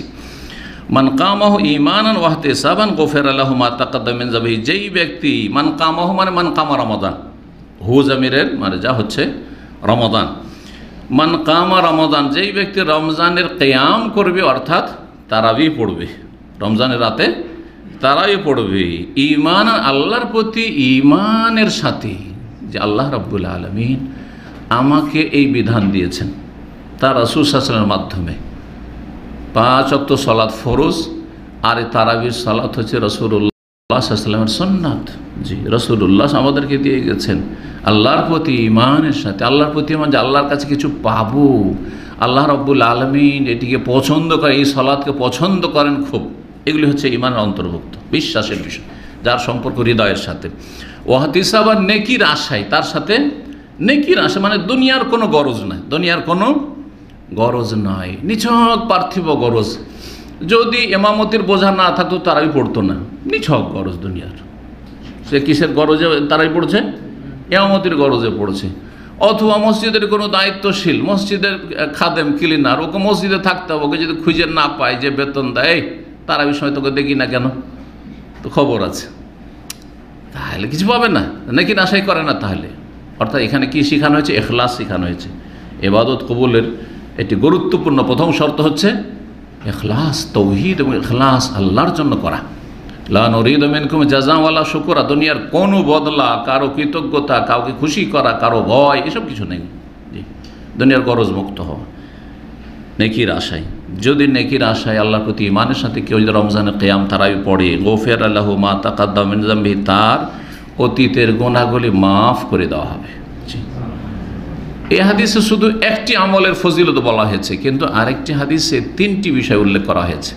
এটা হচ্ছে মান সামা রমাদান ঈমানান ওয়া ইহতিসাবান গুফিরা লাহু মা তাকাদ্দামা মিন যামবিহি, ওমান কামা রমাদান ঈমানান ওয়া ইহতিসাবান গুফিরা লাহু মা তাকাদ্দামা মিন যামবিহি, ওমান কামা লাইলাতুল কদর ঈমানান ওয়া ইহতিসাবান গুফিরা লাহু মা তাকাদ্দামা মিন যামবিহি। যে ব্যক্তি রমজানের সিয়াম, রোজা রাখবে আল্লাহর প্রতি ঈমান নিয়ে এবং নেকির আশায়, তার অতীতের গুনাহ মাফ করে দেওয়া হবে। যে ব্যক্তি তারাবি পড়বে আল্লাহর প্রতি ঈমান এবং নেকির আশায়, তার অতীতের গুনাহ মাফ করে দেওয়া হবে। যে ব্যক্তি কদরের রাতগুলি জাগবে নফল ইবাদত বন্দেগীর মাধ্যমে, তার অতীতের গুনাহগুলি মাফ করে দেওয়া হবে আল্লাহর প্রতি ঈমান এবং নেকির আশায় যদি করে। তো ঠিক না? তো এই হচ্ছে পুরো হাদিস, যার একটা অংশ এখানে এসছে। নেকি প্রতিদান কি? গুনাহ মাফ হয়ে যাবে, কাবিরা গুনাহ মাফ হয়ে যাবে। কে চুরি করেছে, বেঈমানি করেছে, জিনা করেছে, খুন করেছে, সব মাফ হয়ে যাবে তারাই পড়ে? না না, আহলে সুন্নাত ওয়াল জামাত, হানাফি, শাফি, মালিকি, হাম্বলি, আহলে হাদিস, মুহাদ্দিসিন, সবাই ফুকাহা সবাই একমাত্র যারা মুরজিয়া তাদের ছাড়া, যে নেক আমল দ্বারা যেসব গুনাহ মাফের কথা রয়েছে সেগুলি কিসে সীমিত? সাগীরাতে সীমিত। ছোট গুনাহগুলি মাফ হবে, কিন্তু কাবিরা গুনাহর জন্য তওবার শর্ত আছে। আহলে সুন্নাতের মতটি হচ্ছে আল ওয়াসাত, মধ্যম পন্থা। একদিকে মুরজিয়া হ্যাঁ সমস্ত রকমের পাপ করেও আবু বকর সিদ্দিকের মতো জান্নাতি একবার, এটা হচ্ছে মুরজিয়া পরীক্ষা। আমল করুক আর না করুক জান্নাত। যেমন মুসলিম সমাজের অধিকাংশ ফাসিকদের অবস্থা, আরে মুসলিম তো একদিন তো জান্নাত পাবো, মুসলিম তো একদিন জান্নাত, অথচ বেনামাজি কিসে জান্নাত পাবে? বেনামাজি ঈমান ভঙ্গ করলো। বেনামাজিকে মুসলিম বলেছেন, একটি হাদিস কোথাও আছে নবী সাল্লাল্লাহু মুসলিম বলেছেন, খুনিকে মুসলিম বলেছে, কিন্তু বেনামাজিকে মুসলিম বলেননি। ওয়াইন তাইফাতানি মিনাল মুমিনিনা ইকতাতালু, সূরা হুজরাতে আল্লাহ খুনিকে আপোষে মারামারি করছে তাদেরকে মুসলিম বলেছেন, মুমিন বলেছেন, কিন্তু বেনামাজিকে কোথাও মুসলিম বলা হয়নি। বরং সাহাবাকে এজমাজ বেনামাজি মুসলিম থাকেন, অধিকাংশ বেনামাজি মুসলিম, শতকরা 95 জন 98 জন বেনামাজি, 3 ওয়াক্ত নামাজি, 4 ওয়াক্ত নামাজি, আর বলছেন যে একদিন তো জান্নাত পাবো, জান্নাতের আশা। এটা মুরজিয়ারা, আসলে মুরজিয়ারা। এর বিপরীতে খাওয়ারিজ এবং মুতাজিলা, কাবিরা গুনাহ করলে ইসলাম থেকে শেষ, কাবিরা গুনাহ করলে ইসলাম থেকে বেরিয়ে গেল, চিরকাল জাহান্নামে থাকবে খাওয়ারিজদের কাছে। আর মুতাজিলার কাছে সে ইসলাম থেকে বেরোলো কিন্তু কাফের হলো না, মাঝামাঝি এক জায়গায় থাকলো দুনিয়াতে, ওর কাফেরও না মুসলিম না, আর শেষখানে খাওয়ারিজদের সাথে চিরকাল জাহান্নামে। একটা কাবিরা গুনাহ করলে আর যদি সে তওবা সংশোধন না করে আসলে চিরকাল জাহান্নামে থাকবে। এরা চরমপন্থী, খাওয়ারিজরা হচ্ছে চরমপন্থী, আর মুরজিরা হচ্ছে শিথিলপন্থী, ঢিলাপন্থী। আহলে সুন্নাত ওয়াল জামাত হচ্ছে মধ্যমপন্থী।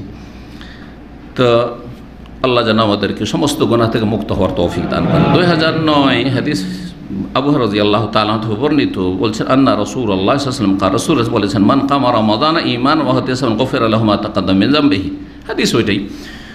কালা ইবনে শিহাবিন, ইমাম ইবনে শিহাব যুহরি, তার নাম ছিল মোহাম্মদ বিন শিহাব আজ-যুহরি, বানু যোহরা বংশের, মদিনার মানুষ, মদিনার তাবি, প্রখ্যাত তাবি, মুহাদ্দিস। ফাতুফিয়া রাসূলুল্লাহ সাল্লাল্লাহু আলাইহি ওয়াসাল্লাম ওয়ান নাসু আলা যালিক, রাসূলুল্লাহ সাল্লাল্লাহু আলাইহি ওয়াসাল্লাম ইন্তেকাল করলেন, মানুষের তারাবি পড়ার বা কিয়ামুল লাইলের অভ্যাসটা ওই রকমই থেকে গেল যেমনটা রাসূলুল্লাহ সাল্লাল্লাহু আলাইহি ওয়াসাল্লাম করেছেন।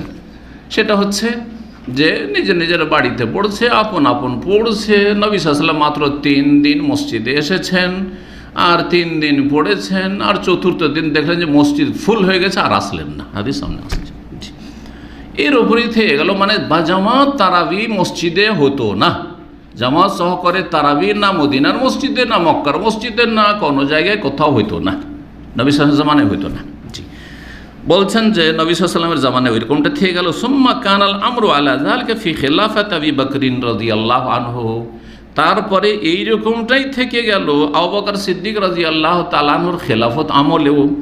ওয়াসাদরাম মিন খেলাফত উমর রাদিয়াল্লাহু তাআলা আনহুর খেলাফতের শুরু প্রথম দিকেও এরকমটা থেকে গেল, প্রথম যুগে থেকে গেল। তারপরে ওমর রাদিয়াল্লাহু তাআলা আনহু এক জামাতে সবগুলিকে কি করলেন, একত্রিত করলেন, যে যারা মসজিদে পড়বে তারা এক জামাত করে পড়বে। এই বিক্ষিপ্ত হয়ে পড়ছে, এই দৃশ্য ভালো লাগছে না, এর চাইতে ভালো যে একসাথে পড়ো, যখন মসজিদেই পড়বে তো একসাথে পড়ো। আর নবী সাল্লাল্লাহু আলাইহি সাল্লাম 3 দিন যেহেতু পড়েছেন, সুতরাং নবী সাল্লাল্লাহু আলাইহি সাল্লাম তার সুন্নাত দিয়ে এটাকে প্রমাণ করে গেছেন, স্বীকৃতি দিয়ে গেছেন। জি, সুতরাং এটি বেদাত নয়, বেদাত নয়। যদি নবী সাল্লাল্লাহু আলাইহি সাল্লাম একদিনও না করতেন তখন বলতেন, তারপরেও খলিফার সুন্নাত। জি, খলিফার সুন্নাত, তারপরে বেদাত বলা যাবে না। শুধু আপনাদের একটা প্রশ্ন থেকে যে তাহলে উমর রাদিয়াল্লাহু বেদাত কেন বললেন, তো ওর উত্তর দিচ্ছি, আসছে হাদিস তখন। 2010 নম্বর হাদিস ইবনে শাহাব উরওয়া থেকে, উরওয়া ইবনে জুবাইর তাবেঈ এবং সাহাবীর ছেলে, মা আয়েশা রাদিয়াল্লাহু তাআলা আনহার বোনের ছেলে, আসমা রাদিয়াল্লাহু তাআলা আনহার ছেলে, আব্দুর রহমান ইবনে আবদিনিল কারি। আব্দুর রহমান হচ্ছে আব্দের ছেলে, আর ও বানু কারা বংশের, সেজন্য আবদিন আল কারি। আবদিনে তানবিন দিয়ে পড়তে হবে, অর্থাৎ এটা এই জন্য আমি সতর্ক করছি যে আব্দুল কারি কেউ যেন না পড়ে, আব্দুল কারি যেন না পড়ে। আব্দুল কারি মানে কারির বান্দা। আব্দুল কারি যদি কেউ পড়ে তাহলে ওর মানে কি হয়ে যাবে, কারির বান্দা। তো আল্লাহর নাম কি কারি আছে নাকি? আল্লাহর নাম কারি নয়। তাহলে এই নাম সালাফদের যে আব্দুল কারি কি করে হইতে পারে? এটা আসলে আব্দুল কারি নয়। কেউ যদি আব্দুল কারি নাম রাখে তো জায়েজ নয়, কিন্তু এটি ছিল আব্দুর রহমান ইবনে আব্দ, আব্দের ছেলে। শুধু আব্দ কিন্তু নাম রাখতো ওই যুগে, শুধু আব্দ। যেমন ইবনে মাসউদ রাদিয়াল্লাহু তাআলা আনহু বলা হতো উম্মে আব্দ, আব্দের মায়ের সন্তান, ইবনে উম্মে আব্দ, আব্দের মায়ের সন্তান, আব্দের মায়ের সন্তান, উম্মে আব্দের সন্তান বলা হয়েছে। তাহলে শুধু আব্দ কেউ যদি নাম রাখে যায়, আব্দ কার আব্দ? আল্লাহর আব্দ, আল্লাহর বান্দা। আব্দুন ছিল এই আব্দুর রহমানের বাপের নাম। আচ্ছা, কারি কেন লাগানো হলো? বলছে এই জন্য তানবিন দিয়ে দেওয়া হয়েছে, এখানে তানবিন দিয়ে রেখেছে। আল কারি, সে একটি কাররা বংশ, কাররা বংশ। জি, সিরাতের কিতাবে এসছে আজল এবং কারা, তাদের ঘটনা, ওই আপনার বীরে মৌনার ঘটনাতে তাদের নাম এসেছে। তো এই কাররা বংশের লোক ছিলেন এই আব্দুর রহমান, সেই জন্য বলা হয়েছে আব্দুর রহমান ইবনে আবদ, যে কাররা বংশের আল কারি। আন্নাহু কাল, তিনি বলেন, খারাজতু মা উমর খাত্তাব। এই আব্দুর রহমান উপদেষ্টা ছিলেন অথবা সঙ্গী ছিলেন, খাদেম ছিলেন কার? আমিরুল মুমিনিনের ওমর খাত্তাব রাদিয়াল্লাহু তাআলা আনহু। বলছেন ওমর রাদিয়াল্লাহু তাআলা আনহুর সাথে আমি বের হইলাম লাইলাতান ফি রমাদান, কোনো এক রাতে রমজান মাসে, এলাল মসজিদে, মসজিদের উদ্দেশ্যে। কারণ ওমর রাদিয়াল্লাহু তাআলা আনহু খেলাফত আমলে তিনি টহল দিতেন, পাড়ায় পাড়ায় গলি গলি টহল দিতেন, আর সবার সুখ দুঃখের খোঁজ খবর নিতেন। তার মধ্যে মসজিদে একটু টহল দিচ্ছে, যে রাত্রে চলো তো মসজিদে নবীতে একটু ঘুরে আসি, তো মসজিদে টহল দিতে এসছেন। তো মসজিদে বের হলাম, সঙ্গী ছিলেন এই আব্দুর রহমান আল কারি। বলছেন ফায়দান নাস আউজাউন মুতাফাররিকুন, দেখি যে লোকজন বিক্ষিপ্ত হয়ে সালাত আদায় করছে। আউজা মানে হচ্ছে ফেরাক, ফিরকাতুন যেটি, সেটি হচ্ছে ফিরকাতুনের বহুবচন ফেরাক, আউজা। বিভক্ত হয়ে, বিক্ষিপ্ত হয়ে তারা কি করেছে, সালাত আদায় করে। ইউসাল্লির রাজুলু লিনাফসিহি, কোন জায়গায় দেখছি যে একজন শুধু একাকী সালাত আদায় করেছে নিজের জন্য। ওয়ায়ুসাল্লির রাজুলু, আরেক জায়গায় দেখি একজন লোক সালাত শুরু করেছে, ফায়ুসাল্লি বিসালাতির রাহত, তার পিছনে কয়েকজন লেগে গেছে, 2-4-5 জন লেগে গেছে, এখানে 2-4-5 জন, কার ওখানে 10 জন লেগে গেছে। এইভাবে গোটা মসজিদে কোনো জায়গায় জামাত চলছে ছোট ছোট, আর কোনো জায়গায় একা একা সালাত আদায় করছে। যেমন আজকাল সুন্নত পড়ার দৃশ্য, হ্যাঁ, আজকালকার জামানায় সুন্নত পড়ার দৃশ্য, আর তার সাথে জামাত চলার দৃশ্য। কখনো কখনো যাহা বড় মসজিদে এই কোনাতে একটা জামাত, ওই কোনাতে একটা জামাত, 2 তলা 3 তলাতে, ওই 2 তলা তো জামাত হচ্ছে, 3 তলা তো জামাত হচ্ছে, নিচেও জামাত হচ্ছে। করছে না? যদিও জেনে শুনে একাধিক জামাত জায়েজ নয় এক মসজিদে, জেনে শুনে। কিন্তু অজান্তে যদি হয়ে যায়, ওপরের লোকেরা নিচের খোঁজ রাখতে পারলো না, ওপরে একটা জামাত শুরু করে দিল, সুবিধা নেই। যাই হোক, এইভাবে চলছিল।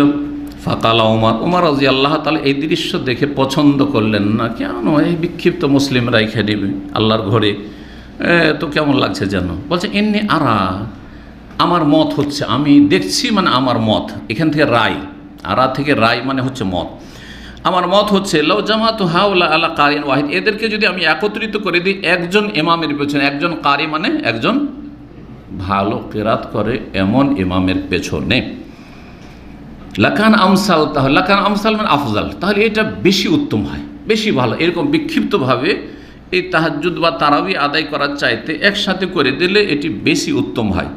সুম্মা আজামা, তারপরে দৃঢ় সংকল্প হয়ে গেলেন, দৃঢ় সংকল্প করলেন যে কাজটা করেই ফেলি। প্রথম মত পোষণ করলেন, তারপরে এটার জন্য কি করলেন, দৃঢ় সংকল্প করলেন যে না করে ফেলি। চূড়ান্ত সিদ্ধান্ত নিলেন। ফাজামাহুম আলা উবাই বিন কাব, তারপরে তাদেরকে একত্রিত করে দেন উবাই বিন কাবের এমামতিতে। যে উবাই, তুমি রমজান মাসের তারাবির এমামতি করো, কি করো, এমামতি করো। আর মুয়াত্তা মালিকে বললাম যে তামিম আদ-দারি রাদিয়াল্লাহু তাআলার কথাও রয়েছে। তারপরে বলছে সুম্মা খারাজতু মাহু লাইলাতান উখরা, বলছেন তারপরে আর এক রাতে বেরোলাম। ওয়ান্নাস, ওই দিন বলে দেওয়া হইল যে তোমরা একসাথে পড়ো। আর তারপর বলছে আর এক রাতে বেরোলাম তার সাথে। ওয়ান্নাস ইউসাল্লুনা বিসলাতি কারিম, তারপরে দেখি লোকজন সালাত আদায় করছে তাদের ইমাম সাহেবের মুক্তাদি হয়ে, মানে সবাই একসাথে জামাত করছে মসজিদে নববীতে। ফাকাল উমর রাদিয়াল্লাহু তাআলা, চমৎকার একটা দৃশ্য। সেই দিন এসেছিলাম বিক্ষিপ্ত হয়ে ছড়িয়ে ছিটিয়ে লোকেরা সালাত আদায় করছিল, আজকে দেখছি এক জামাতে কত সুন্দর লাগছে মাশাআল্লাহ। তো এই দেখার পরে বললেন নেমাল বিদআতু হাযিহি, অন্য রিওয়ায়াতে রয়েছে নেমাতিল বিদআতু হাযিহি, এই বিদআতটি কতই না চমৎকার, এই বিদআতটি কতই না চমৎকার। ওয়াল্লাতী ইয়ানামুনা আনহা, হাদিসটা শেষ করেনি। আর যারা এই জামাত ছেড়ে শুয়ে আছে, আফজালু, তারা বেশি উত্তম, মিনাল্লাতী ইয়াকুমুন, ওদের চাইতে যারা এখন এই তারাবি পড়ছে। আপনাদের তো মাথা ঘুরে যাবে যে কেমন কথা, এরা তারাই পড়ছে, এর চাইতে উত্তম হচ্ছে যারা শুয়ে আছে, এটা কেমন কথা হইল? হ্যাঁ, এটা ওই রকমই মনে হবে আপনাদেরকে, যেমন আপনাদের হুজুররা ফতোয়া দিয়ে রেখেছে যে আলেমের ঘুম আবেদের এবাদতের চাইতে উত্তম, তাই না? হ্যাঁ হ্যাঁ, জাল, ওটা জাল কথা, কিন্তু এটার একটা ব্যাখ্যা আছে, ব্যাখ্যাটা একটু আগে বলেছি। কিন্তু যারা এখন ঘুমিয়ে আছে কিন্তু পরে পড়বে, শেষ রাতে পড়বে, উত্তম সময়টা পড়বে, যখন আল্লাহ প্রথম আকাশে এসে বান্দাকে ডাক দেন, অত্যন্ত নিকটবর্তী হয়ে যান, এটা হচ্ছে উদ্দেশ্য। আর উমর রাদিয়াল্লাহু তাদের অন্তর্ভুক্ত, যে এখন আমি পড়ছি না, শেষ রাতে অন্যরা পড়বে। আরও সব বহু লোক আছে যারা মদিনায় বসবাস করে, সাহাবায়ে কেরামদের আওলাদ, জি, নর নারী। বলছেন যারা ঘুমিয়ে আছে এখন তারা বেশি উত্তম, মিনাল্লাতি ইয়াকুমুন, ওদের তুলনায় যারা এখন কিয়াম করছে তারাবি পড়ছে। ইউরিদুনা উদ্দেশ্য ব্যাখ্যা করিয়ে দিয়েছেন হাদিসের কোন বর্ণনাকারী। উদ্দেশ্য উমর রাদিয়াল্লাহু তাআলা যে যারা শেষ রাতে পড়বে, এখন ঘুমিয়ে আছে কিন্তু শেষ রাতে তারা পড়বে। ওয়া কানান নাসু ইয়াকুমুনা আউয়ালাহ, আর মানুষের অভ্যাস ছিল যারা তারাই পড়তো, তারা এশা পরে প্রথম রাতেই পড়ে নিত। যারা জামাত সহকারে তারাই পড়তো, সেই জামাতটা কখন হইতো? প্রথম রাতে হয়ে যেত। তাহলে ওমর রাদিয়াল্লাহু তাআলা জামানা থেকেই চলে আসছে তারাবি এশা পরেই শুরু করা। কিন্তু এশা পরে শুরু করার মানে এই নয় যে ভাববেন যে 1 ঘন্টা আধা ঘন্টাতে শেষ হয়ে যেত, বা 1.5 ঘন্টা 2 ঘন্টা শেষ হতো। দীর্ঘক্ষণ ধরে তারা পড়তেন, কয়েক ঘন্টা পড়তেন। কিন্তু তারপরে যদি রাত্রে ধরেন 9টায় শুরু হয় আর 3 ঘন্টা 4 ঘন্টা পরে তো 12টা 1টায় শেষ, 12টা 1টায় শেষ হয়ে গেল। পক্ষান্তরে যারা রাত 12টার দিকে শুরু করলো, তারা একবারে ফজর সাহারি পর্যন্ত চালাইলো, তারপরে শোহর করতে গেল, এটা বেশি উত্তম। এই কথা বলতে চাইছেন ওমর রাদিয়াল্লাহু তাআলা আনহু। জি, ওয়া কানা নাসু ইয়াকুমুন আওয়ালা, সেই যুগে লোকেরা যখন প্রথম তারাবি জামাত সহকারে শুরু করেছিল, প্রথম রাতে তারা কিয়াম করতো, তারাবি পড়তো। এখন এই যে নেমাল বেদাত হাজি, এই বেদাতটি কতই না চমৎকার বললেন। এইটা হচ্ছে বেদাতীদের দলিল যে বেদাত 2 ভাগে বিভক্ত, বেদাতে হাসানা আর বেদাতে সাইয়্যা। নেমাতিল বেদাত, কত ভালো বেদাত মানে বেদাতে হাসানা, আর খারাপ বেদাত, বোঝা গেছে। এখন এই ভাগ করার মাধ্যমে হয়েছে কি, যে ফিরকাগুলি বেদাতীদের যেই বেদাতগুলি করে সেগুলি হচ্ছে হাসানা, সুতরাং সাইয়্যা বলে কোনো কিছু নেই। যেটা চরমনাদের কাছে বেদাতে সাইয়্যা, আর সেটা সারসিনার কাছে বেদাত হাসানা, কথা বোঝা গেছে না? যেটা দেওবন্দীদের কাছে বেদাতে হাসানা, সেটা বেরেলভিদের বেদাতে সাইয়া, সেটা বেরেলভিদের কাছে বেদাতে হাসানা। সেটা দেওবন্দীদের কাছে মাজারে চাদর চড়ানো, মাজারে ফুল দেওয়া আর মাজার পাকা করা যে বেদাত, সেটা হচ্ছে বেরেলভিদের কাছে, ফুলতুলির কাছে, আটরসিদের কাছে ওইটা হচ্ছে সবের কাজ, জান্নাতে যাওয়ার কাজ। তাহলে আর কোনো বেদাত দুনিয়াতে বাকি থাকলো? মিলাদিরা দুই ভাগে বিভক্ত, যারা মিলাদ করে দুই ভাগে বিভক্ত। যারা মিলাদ করা জায়েজ বলে কিন্তু কিয়াম করা জায়েজ বলে না, এটা একটা ফিরকা আছে। হ্যাঁ, কিন্তু বেদাত দুটাই, ঠিক না?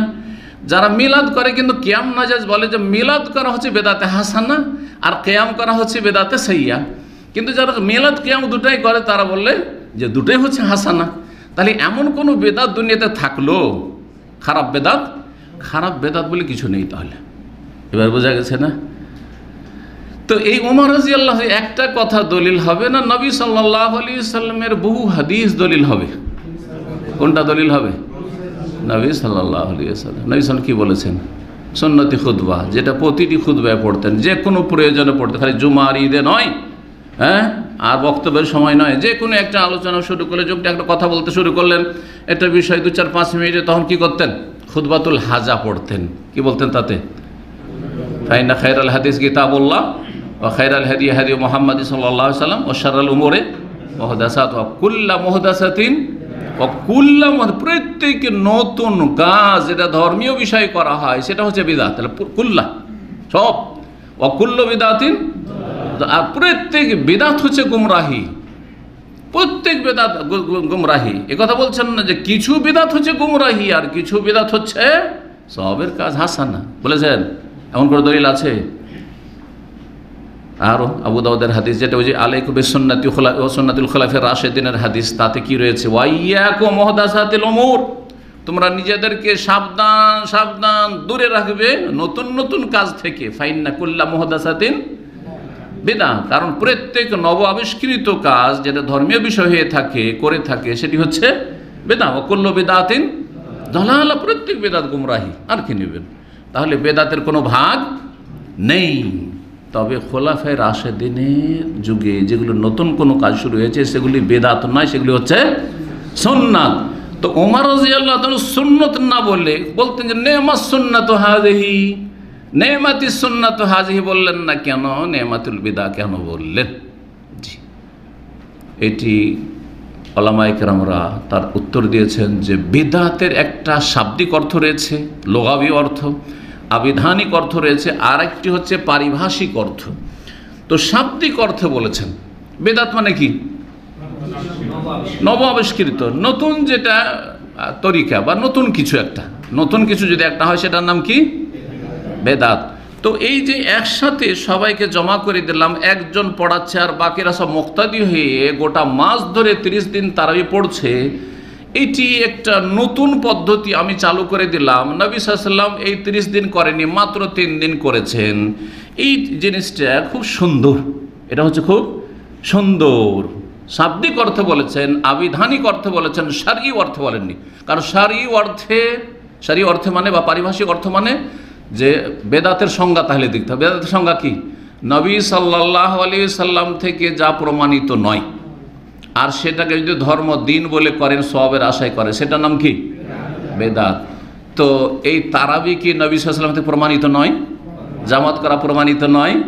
প্রমাণিত, কিন্তু কয়দিন? 3 দিন। আচ্ছা, 3 দিন পরে কেন করেননি? তার উত্তর সামনের হাদিসে আসছে। কেন করেন নাই? একটা বাধা ছিল, বাধার জন্য। ওই বাধাটা যদি না থাকতো তাহলে তিনি এত আল্লাহ পছন্দ করে, নবী পছন্দ করবেন না? আরে বলছেন যে আল্লাহকে এত ভালো লেগেছে, আল্লাহ এত পছন্দ করেছে, আমাকে ভয় লাগছে যে আল্লাহ ফরজ করে দেবেন। তাহলে আল্লাহ যেই কাজটিকে এত পছন্দ করেছে, রাসূলুল্লাহ পছন্দ করেন না? অবশ্যই পছন্দ করেছে, তারপরও কন্টিনিউ জামাত করলেন না কেন? চতুর্থ দিন আর আসলেন না কেন? বাধা। বলবেন যে বাধাটা কি? যদি ফরজ হয়ে যায়, আল্লাহকে এত ভালো লেগেছে, তাহলে কয়জন এটা আদায় করবে? দেখছেন, ফরজ আদায় কর 17 রাকাত। আমরা এত ডিসকাউন্ট করতে করতে বেদাতীদের কাছে বদনাম যে এরা শুধু নামাজ চুরি করে। 17 পড়লে জান্নাত, বলছি না, সর্বনিম্ন জান্নাতি। অন্তত ফেঁসে যাবেন না, বেনামাজি হিসাবে ফেঁসে যাবেন না। 17 রাকাত যদি আদায় করে দেন তো বেনামাজি যে আসামির কার্ড করা যাবে ওখানে যেতে হবে না। হ্যাঁ, নম্বর কম হবে। 33 মার্কা ছাত্র, হ্যাঁ, মাদ্রাসা স্কুলে যেগুলো গড়া পচা ছাত্র পড়ে তারা 33-34 পেলে যে কি খুশি, আজ পাশ করে নিয়েছি, আজকে পাশ করে নিয়েছি। আমাদের সাথে পড়েছে, অনেকে পড়েছে।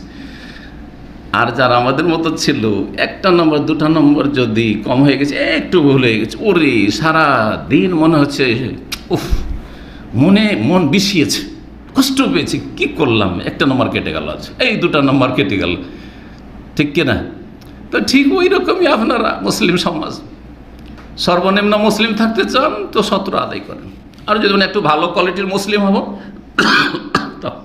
তখন 10-12 রাকাত সুন্নাত আছে, বেতর আছে, তাহাজ্জুদ আছে, সালাতুদ দুহা, ইশরাক আছে, ইত্যাদি আরও নফল আছে, পড়তে থাকেন, বিনা কারণে নফল পড়তে থাকেন, কোনো অসুবিধা নেই। তো আল্লাহ মুস্তাআন। চলেন, কথা শেষ হয়েছে।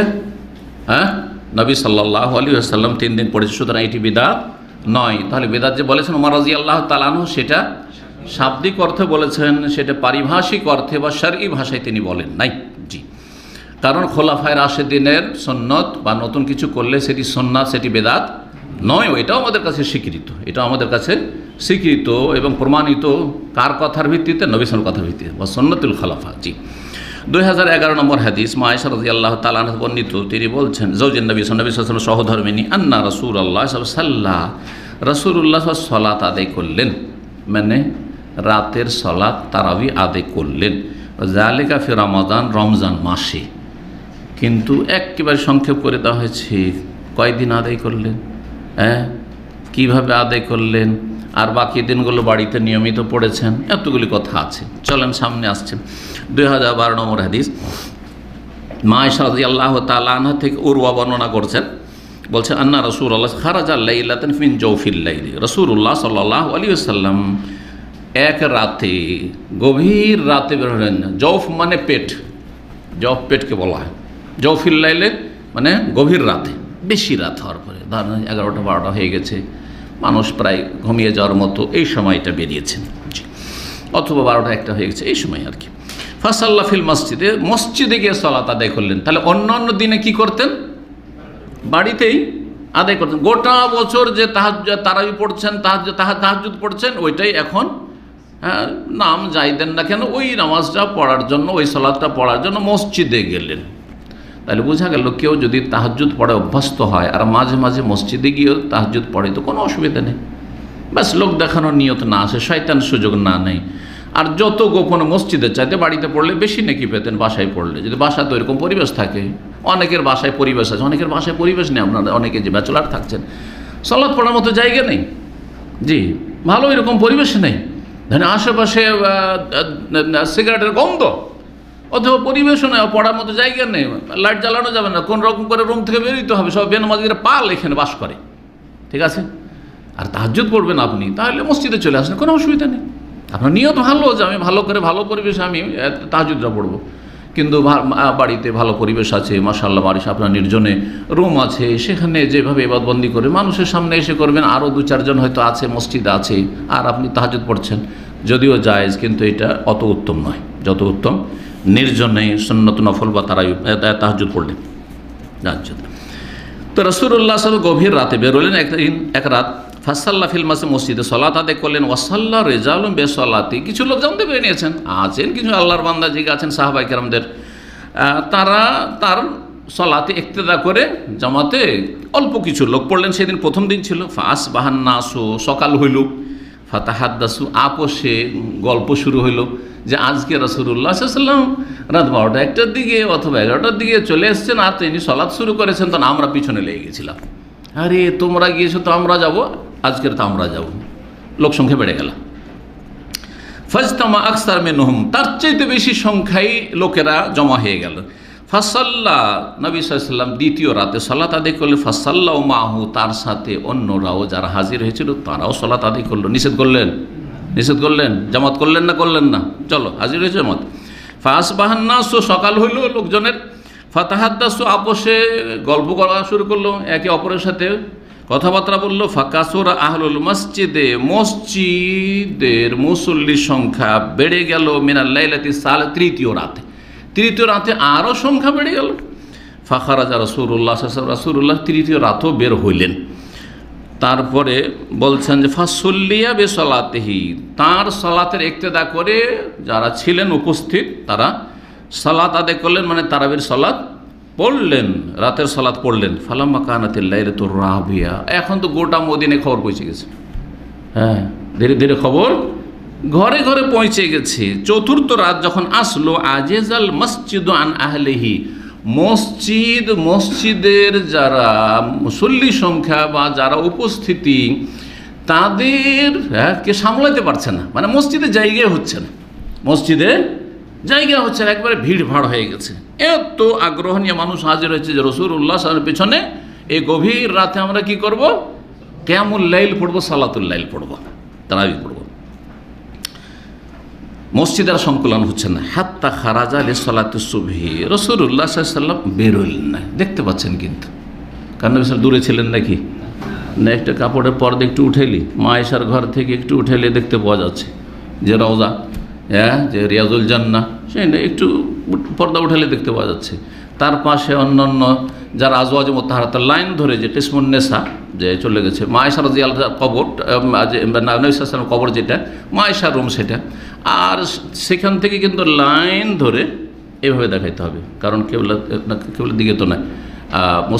মসজিদে নববীর কিবলা কোন দিকে আছে? দক্ষিণের দিকে, ঠিক না? দক্ষিণের দিকে, তাহলে এইভাবে আছে মসজিদে নববী, ঠিক না? মসজিদে নববী, তাহলে মসজিদে নববীতে এখানে রওজা আর এইখানে মা আয়েশা রাদিয়াল্লাহু তাআলা আনহার কক্ষ, আর এইভাবে যে কিসমুন নেসা মহিলা সেকশন এইদিকে চলে যাচ্ছে, এগুলো সব ছিল 9 বিবির ছোট ছোট করে একটা করে কক্ষ। হ্যাঁ, একটা করে হুজরা ছিল। একটা নবী সাল্লাল্লাহু আলাইহি ওয়াসাল্লামের এক বিবির ঘর মানে একটা ছোট্ট কক্ষ ছিল যাতে দুজন ঘুমানো যেত, আর তারপরে একটা ছোট্ট একটু উঠানের মতো ছিল যেটা ঘেরা ছিল। এরকম যেমন গ্রামের বাড়িগুলো, আমাদের গ্রামের গরিবদের বাড়ি দেখেছেন না, খড়ের বাড়িগুলো, একটা দুটা রুম আছে আর সামনে একটু উঠান, আঙিনা ঘেরা আছে, হয়তো বাউন্ডারি খুব কম আজকাল হয়েছে হয়তো, যে একসময় তো কিছুই ছিল না, খোলা থাকতো। তো আল্লাহু আকবার। তো নবী সাল্লাল্লাহু আলাইহি ওয়াসাল্লাম চতুর্থ রাতে আর বেরোলেন না। হাত্তা খারাজা লিসালাতিস সুবহ, ভোরের ফজরের সালাতের জন্য বেরোলেন। ফালাম্মা কাজাল ফাজরা, যখন ফজর সম্পন্ন করলেন, আকবালা আলান নাস, তখন জনগণের মুখামুখি হলেন, অর্থাৎ মুখ ফিরিয়ে বসলেন জনগণের দিকে। ফাতাশাহাদার, তারপরে খুতবাতুল হাজা, তাশাহুদ পড়লেন, মানে আশহাদু আল্লা ইলাহা ইল্লাল্লাহ ওয়া আশহাদু আন্না মুহাম্মাদান আবদুহু ওয়া রাসূলুহু, এটা হচ্ছে তাশাহুদ, তাশাহুদ। তো তার আগে তার মানে আল্লাহর হামদ ও সানা, ইন্নাল হামদালিল্লাহ নাহমাদুহু ওয়া নাস্তাঈনুহু, যেটা পড়েন সেটা পড়লেন। তাশাহুদ মানে হচ্ছে খুতবাতুল হাজা পড়লেন। সুম্মা কালা, তারপরে বললেন আম্মা বাদ, তাহলে খুতবাতুল হাজার পরে আম্মা বাদ বলা নবী সাল্লাল্লাহু আলাইহি ওয়াসাল্লাম অতঃপর, যেমন আমরা নিজের ভাষাতে বললেন একটা ভূমিকা বললাম, তারপর অতঃপর বা তারপরে, জি, ইত্যাদি। ফাইন্নাহু, তারপরে কি বলছেন নবী সাল্লাল্লাহু আলাইহি ওয়াসাল্লাম, ফাইন্নাহু লাম ইয়াখফা আলাইয়া মাকানুকুম, তোমাদের অবস্থান আমার ওপর অস্পষ্ট ছিল না, মানে তোমাদের যে অবস্থান, তোমরা মসজিদে এত ভিড়ভাড় করে জমা হয়েছো এই আশা নিয়ে যে আমার পিছনে ইক্তেদা করে তোমরা তারাবি পড়বে, কিয়ামুল লাইল পড়বে, এটা আমার অজানা ছিল না, আমার সব খবর আছে, সব জানছি, সব দেখতে পেয়েছি আমি, জি। ওয়ালাকিন্নি খাশিতু, কেন আমি বেরিয়ে আসেনি, সারা রাত তোমরা অপেক্ষা করলে, তারপরে চলে গেলে শহরের সময়, কেন আসলাম না? আমি ভয় করেছিলাম, আশঙ্কা করছিলাম, আনতুফরাজা আলাইকুম, তোমাদের ওপর এই সালাত তারাবি ফরজ না হয়ে যায়, ফরজ করে না দেওয়া হয়। ফাতাজেজু আনহা, তখন তোমরা অপারগ হয়ে পড়বে, তখন তোমরা কি হয়ে যাবে? অপারগ হয়ে পারবে না।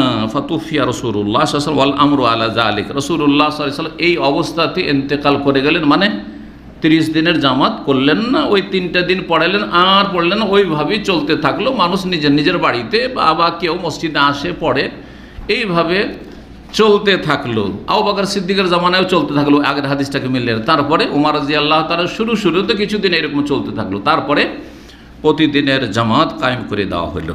সর্বশেষ হাদিস, জি, 2013।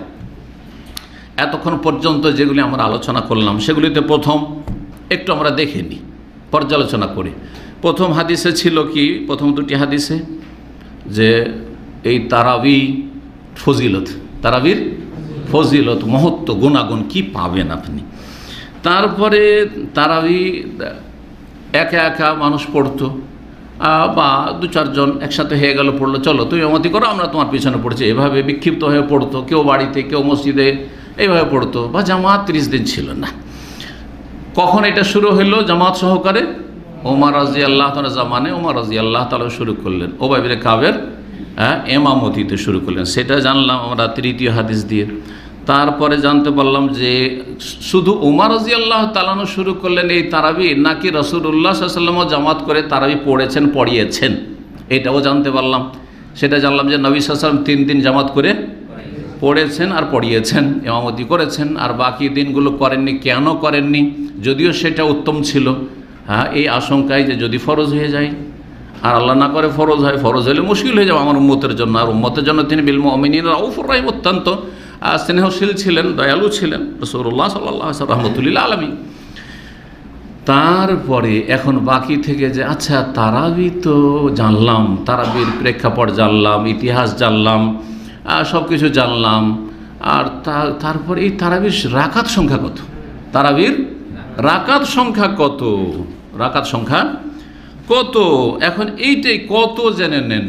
আচ্ছা, তারপরে আর একটা জিনিস যে তারাবি আর তাহাজ্জুদ আলাদা জিনিস না, ওইটা একটাই, এইটাও জানা যাবে এই হাদিস দিয়ে, সর্বশেষ হাদিস দিয়ে। হাদিস 2013 নম্বর হাদিস, ইমাম বুখারী রাহিমাহুল্লাহর কিতাবের আবু সালামা বিন আব্দুর রহমান, প্রখ্যাত তাবি ফকিহ, তিনি বলছেন যে আন্নাহু সালা আয়েশাতা, তিনি জিজ্ঞাসা করেছেন মা আয়েশা রাদিয়াল্লাহু তাআলা আনহাকে। কি জিজ্ঞেস করছেন? কাইফা কানাত সলাতু রাসূলিল্লাহ সাল্লাল্লাহু আলাইহি ওয়াসাল্লাম ফি রমাদান, রাসূলুল্লাহ রমজান মাসের বিশেষ সলাতটা কেমন ছিল? বিশেষ সলাত কেমন ছিল? কোন সলাত? রমজান মাসের সলাত, মানে বাকি সলাতগুলো তো সারা বছর আছে, ফরজ সলাত সারা বছর আছে, সুন্নাতে রাতেবা সারা বছর আছে, বেতর সারা বছর আছে, আছে না নেই? ইশরাক দোহা সারা বছর আছে, সবই তো সারা বছর আছে। তাহলে কোন নামাজটি এমন নামাজ, এমন সলাত যেটি রমজানের সাথে সম্পৃক্ত? সেটা হচ্ছে রমজান মাসের কিয়াম। তো রমজান মাস সম্পর্কে জিজ্ঞাসা করা হচ্ছে, ঠিক না? নাকি তাহাজ্জুদ সম্পর্কে জিজ্ঞাসা করা হচ্ছে?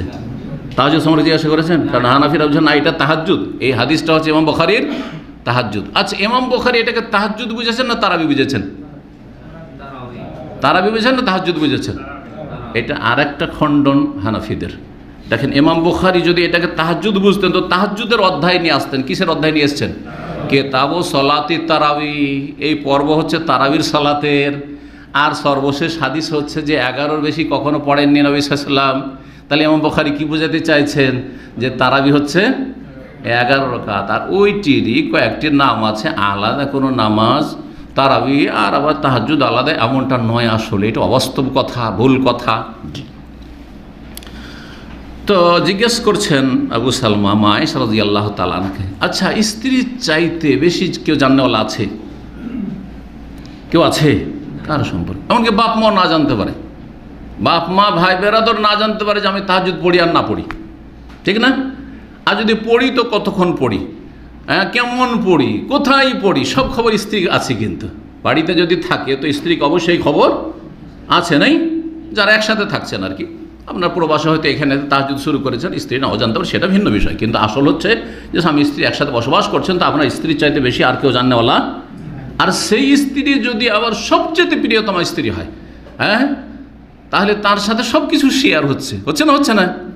তাহলে মা আয়েশা রাদিয়াল্লাহু তাআলা আনহার কাছে যে জ্ঞান রয়েছে নবী সাল্লাল্লাহু আলাইহি ওয়াসাল্লাম রাতের এ গোপন ইবাদত সম্পর্কে, সেটা আর কারো কাছে থাকতে পারে না, আর কারো কাছে থাকতে পারে না।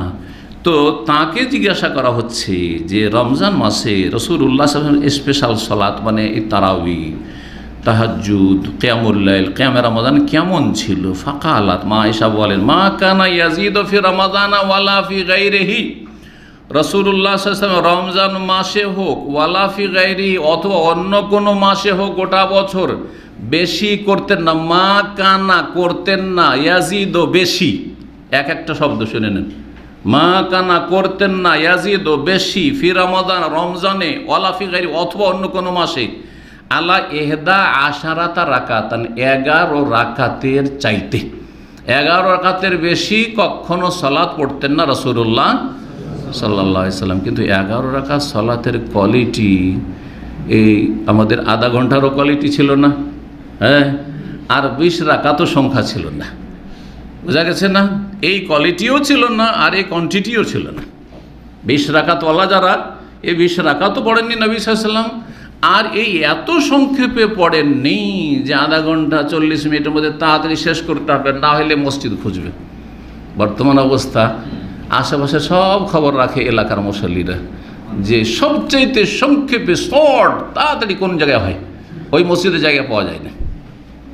14 বছর বাস করেছি পাশের মহল্লায় হাইন্না খিলে, এখানে পাশাপাশি 4টি মসজিদ আছে।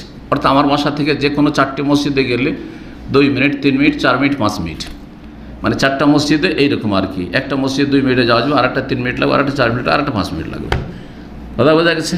তার মধ্যে একটি মসজিদ সবচাইতে এক্সপ্রেস, একদম রাজধানী এক্সপ্রেস। ভারতের রাজধানী এক্সপ্রেস ট্রেনটা সবচেয়ে বেশি চলে, ওই জন্য রাজধানী এক্সপ্রেস বললাম। তো ওখানে এত ভিড় হতো যে ফরজের একামত হওয়ার পরে যদি জানতো মসজিদের জায়গা নেই, মসজিদের জায়গা নেই, ফুল হয়ে আছে। আর যেখানে সবচেয়ে লম্বা ওই কাম্বার আনসারি তো সবচেয়ে লম্বা হইতো, ওখানে যদি দেখছি যে তেলাওয়াত কারি খুব সুন্দর, তখন কিছু লোক কোয়ালিটিওয়ালা দূর দূর থেকে আসে। আর যদি দেখে যে না ওই রকমই, তাহলে আর নাই। একটা মসজিদে কেরাতও অত সুন্দর না আর দেরিও করে, তো এই মসজিদে 1 লাইন 2 লাইন, বাস 1 লাইন 2 লাইন, আর অন্য মসজিদে জায়গা পাওয়া যায় না। এ হলো অবস্থা। আল্লাহ আমাদেরকে যেন হেদায়েত দান করেন। 11 রাকাতে বেশি পড়তেন না রাসূলুল্লাহ। গোটা বছর তাহলে রাকাত সংখ্যা কত ছিল তারাবির? 11। এখন শোনেন কোয়ালিটি কেমন ছিল, বলছি ইউসাল্লি আরবান ফালা তাসআল আন হুসনিহিন্না ওয়া তুলিহিন্না। রাসূলুল্লাহ সাল্লাল্লাহু আলাইহি ওয়াসাল্লাম প্রথম যে 4 রাকাত পড়তেন এত দীর্ঘায়িত করতেন, ফালা তাসআল আন হুসনিহিন্না ওয়া তুলিহিন্না, তার সৌন্দর্য সম্পর্কে এবং তার দীর্ঘতা সম্পর্কে জিজ্ঞাসাই করিও না।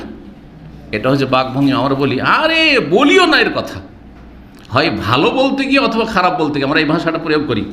কারো প্রশংসা করছি এত ভালো, আর বলিও না, এর সম্পর্কে কিছু বলিওই না, এত ভালো, এটাও করি। আবার খারাপকেও এরকম করে বলি আমরা, আরে এত খারাপ, এর সম্পর্কে বলিও না, তুমি বলা লাগবে না, এমন খারাপ।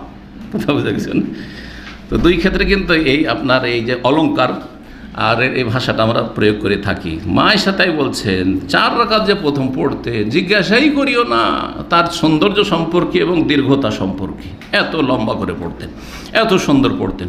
সুম্মা ইউসাল্লি আরবান, তারপরে আবার 4 পড়তেন, ফালা তাসআল আন হুসনিহিন্না ওয়া তুলিহিন্না, জিজ্ঞাসাই করিও না তার সৌন্দর্য এবং তার দীর্ঘতা সম্পর্কে। সুম্মা ইউসাল্লি সালাসান, তারপরে 3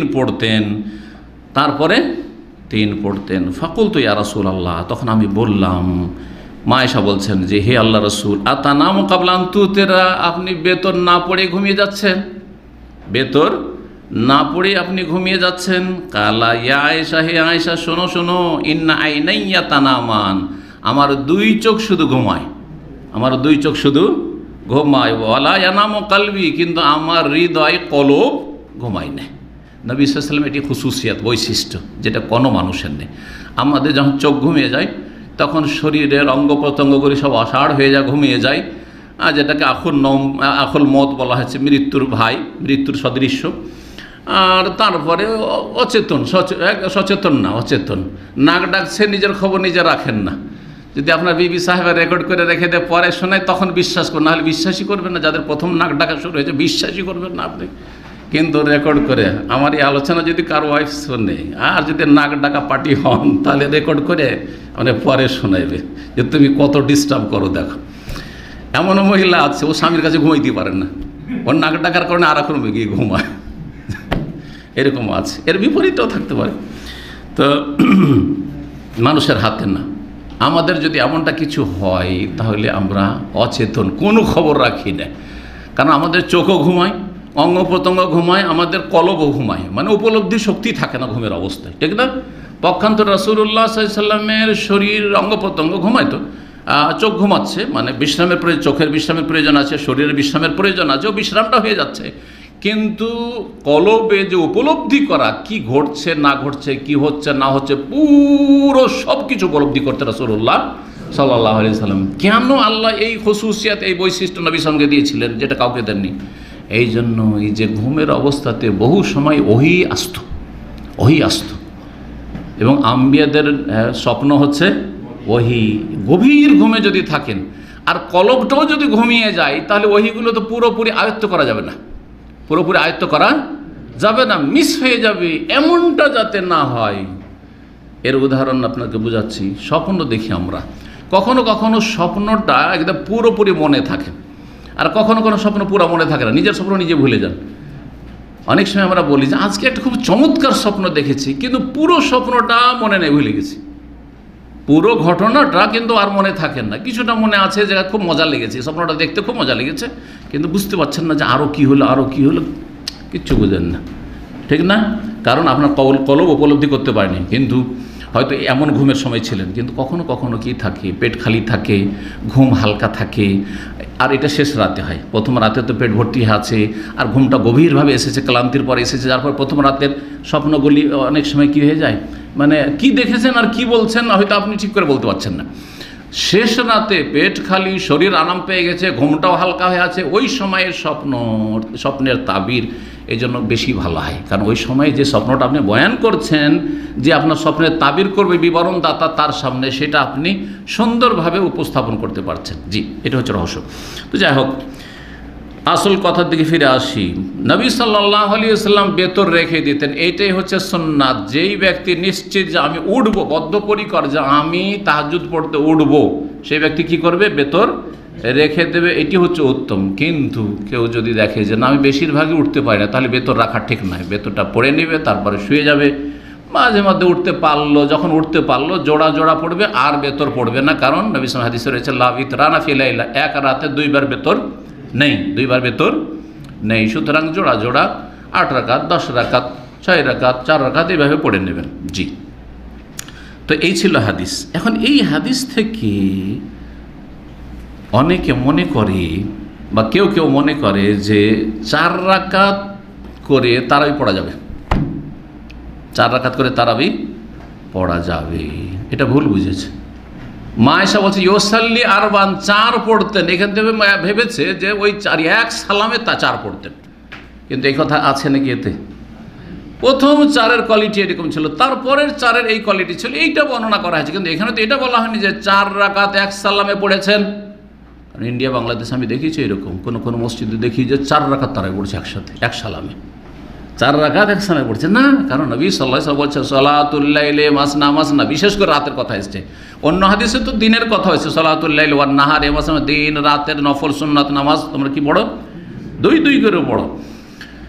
তো এই জন্য 2 করে পড়াই হচ্ছে সুন্নাত, 4 করে নয়। 4 করে পড়া সুন্নাত নয়। হবে না আল্লাহু আলাম, বলতে পারবো না। কিন্তু নবী সাল্লাল্লাহু আলাইহি ওয়াসাল্লামের এই হাদিস ওর দলিল নয়। এটা কি যদি দলিল পেশ করে তার ভুল বুঝেছে, বোঝা গেছে না? তারপরে 4 পড়ে মা আয়েশা 4 বললেন, তারপরে আবার 4 কেন বললেন? একসাথে বলে দিতেন যে 8 রাকাত পড়লে ইউসাল্লি সামানি, আর জিজ্ঞাসা করেন এত সুন্দর করে পড়তে, একসাথে বলতেন। তো এখান থেকে একটা জিনিস বোঝা যাচ্ছে যে হতে পারে নবী কারীম 4 পড়ার পরে একটু বিরতি দিয়েছেন, হতে পারে। এই কথাটি নেওয়া যেতে পারে, এখান থেকে নেওয়া যেতে পারে। আর তারই ভিত্তিতে পরে এই আমলটি চালু হয়েছে, যখন দীর্ঘ সময় ধরে তারাবি চলছে, আর সে সময় 4-এর পরে একটু বিশ্রাম করা। আর মানুষের হিম্মতও ওইভাবে নেই, যেমন নবী সাল্লাল্লাহু আলাইহি ওয়াসাল্লাম আর সাহাবায়ে কেরামের প্রথম যুগে ছিল। ধীরে ধীরে হিম্মত কমে আসছে মানুষের, এই জন্য 4 রাকাতের পরে একটু বিশ্রাম দেওয়া, আর তারপরে আবার 2 পড়া, আবার 2 পড়া, এভাবে 2 করে এক কথায় সালাম ফিরতে হবে। আচ্ছা, তারপরে বেতর সম্পর্কে যে সময় ওসাল্লি সালাসান 3 বলা হয়েছে, তার মানে এই ধরে নেবেন না যে 3 রাকাত একসাথেই বেতর নবী সাল্লাল্লাহু আলাইহি ওয়াসাল্লাম পড়েছেন, এটাও নিশ্চিত না। কিন্তু জায়েজ কেউ যদি 3 রাকাত এক সালামে পড়ে তাও জায়েজ, কিন্তু 2 রাকাতের পরে মাগরিবের মতো তাশাহুদ পড়বে না। এই মর্মে তাশাহুদ পড়া যে হাদিস সেটি দুর্বল। তাহলে হানাফি যে আমলটি রয়েছে বেতরে, সেটি হচ্ছে জয়ীফ, দুর্বল।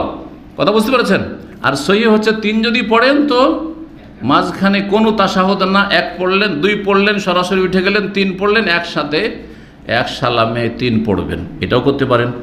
আবার বেশি সহিহ হাদিসগুলি যেগুলো এসছে যে তোমরা দুই দুই দুই দুই পড়ো আর শেষখানে এক রাকাত পড়ো, তো এক রাকাত নবী সাল্লাল্লাহু আলাইহি ওয়াসাল্লাম নিজেও পড়েছেন, মানে বিচ্ছিন্ন এক রাকাত। এই নয় যে এক রাকাত দিয়ে তিন করলেন, মানে দুইয়ের সাথে এক অ্যাড করলেন। হানাফিরা আবার ওই হাদিসগুলো তাবিল করে। কি তাবিল করে তারা? ভুল ব্যাখ্যা করে যে ওই দুইয়ের সাথে এককে মিলিয়ে নিয়েছেন, এক আলাদা পড়েননি। এই জন্য হানাফি মতে এক রাকাত বলে কোনো নামাজই নেই, এই ধরনের কথা বলে। কিন্তু আসলে স্পষ্ট হাদিস রয়েছে রাকাতান ওয়াহিদা সাল্লা, রাকাতান ওয়াহিদা সাল্লা, ওয়াহিদা ওয়াহিদা, এক রাকাত বেতর। এই জন্য আরব দেশে আলহামদুলিল্লাহ এই বেশি সহিহ সুন্নাহর আমল রয়েছে। হারমাইন শরীফেনও এই বেশি সহিহ সুন্নাহর আমল রয়েছে। দুই রাকাত পড়ে নিয়ে সাফা, আর তারপরে এক রাকাত, দুই রাকাত সালাম ফেরার পরে আবার এক রাকাত পড়া হয়। তিনটেই বেতর বলতে পারেন, আর এক রাকাতও বেতর বলতে পারেন। এই ক্ষেত্রে তিন রাকাতকেও বেতর বলতে পারেন, আবার এক রাকাতকে বেতর বলতে পারেন। এই বলাতে কোনো যায় আসে না। এখানেই আজকের আলোচনা শেষ হচ্ছে। শেষখানে একটি কথা বলি, আমি নোট করেছিলাম যে হানাফি ওলামায়ে কেরামগণ পড়ে গেছে মনে হয় প্রথম থেকে, হ্যাঁ আরেকটি কথা, জরুরি কথা থেকে গেছে বলা জরুরি। সেটা হচ্ছে যে ওমর রাদিয়াল্লাহু তাআলা আনহু যে উবাই ইবনে কাবের ইমামতিতে তারাবি বা জামাত শুরু করলেন 30 দিন, তখন রাকাত সংখ্যা কত ছিল? রাকাত সংখ্যা 11 ছিল। সহিহ হাদিস মুয়াত্তা মালিক রয়েছে, আমারা ওমর ইবনুল খাত্তাব রাদিয়াল্লাহু আনহু উবাই ইবনে কাবিন ওয়া তামিম আনিদ-দারি আইয়ুসাল্লিয়া বিন নাসে 11 রাকাতান। উবাই ইবনে কাবকে, তামিম দারিকে বললেন যে তোমরা লোকজনকে তারাবি পড়াও কত রাকাত? 11 রাকাত। এর সনদ সহি, এর সনদ হচ্ছে সহি। পক্ষান্তরে যেই হাদিসটিতে রয়েছে কানান নাসু ফি জামানে ওমর ইবনে খাত্তাব, লোকেরা ওমর ইবনে খাত্তাবের যুগে আমলে ইউসাল্লুনা 20 রাকাতান, 20 রাকাত পড়তো, এই হাদিসের সনদ হচ্ছে মুনকাতে, বিচ্ছিন্ন, জয়ীফ, বিচ্ছিন্ন হাদিস। সুতরাং হাদিস হচ্ছে জয়ীফ, দুর্বল, সহি নাই। তো ওমর রাদিয়াল্লাহু তাআলা কিন্তু কত হুকুম করেছিলেন? আমারা, আগের হাদিস যেটা বললাম সহি হাদিস, হুকুম ছিল কত? 11 রাকাত। কিন্তু সাহাবায়ে কেরামদের আমলে বিক্ষিপ্তভাবে কেউ 20 পড়তো, কেউ তার বেশি পড়তো, কেউ তার কম পড়তো, এটা ছিল। এখনও যারা আমরা 8 রাকাত পড়ছি জামাতে মসজিদে, আমরা যদি নিজের ঘরে কেউ 20, 30, 40 পড়ি, বাধা আছে নাকি? বাধা আছে? কোনো বাধা নেই, কোনো বাধা নেই। এইটা হচ্ছে উদ্দেশ্য। তো লোকেরা সারা রাত জাগতে হবে, কেউ অল্প রাকাত পড়তো কিন্তু লম্বা কোয়ালিটি পড়তো, উদ্দেশ্য হচ্ছে রাত জাগা। আর লম্বা করে পড়াটা বেশি কষ্টকর, যার ফলে কেউ কেউ করতো কি যে রুকু সেজদাগুলো শর্ট করে দিল, কিয়ামটাকে শর্ট করে দিল, আর রাকাত সংখ্যাকে বাড়িয়ে দিল। এইটা ইমাম মালিক রাহিমাহুল্লাহর জামানা আস্তে আস্তে 10 রকমের আমল পাওয়া যায়, 10 রকমের আমল পাওয়া যায় তারাবির ক্ষেত্রে। সর্বনিম্ন হচ্ছে 11 রাকাত, আর সর্বঊর্ধ্বে 41 রাকাত। 41 রাকাত ইমাম মালিক রাহিমাহুল্লাহর আমলে প্রমাণিত এটি, যে সেই যুগে ইমাম মালিকের জামানা মানে তাবাতাবিনের জামানা, তাবাতাবিনদের জামানায় সেই যুগে মদিনার লোকেরা 41 পড়ত।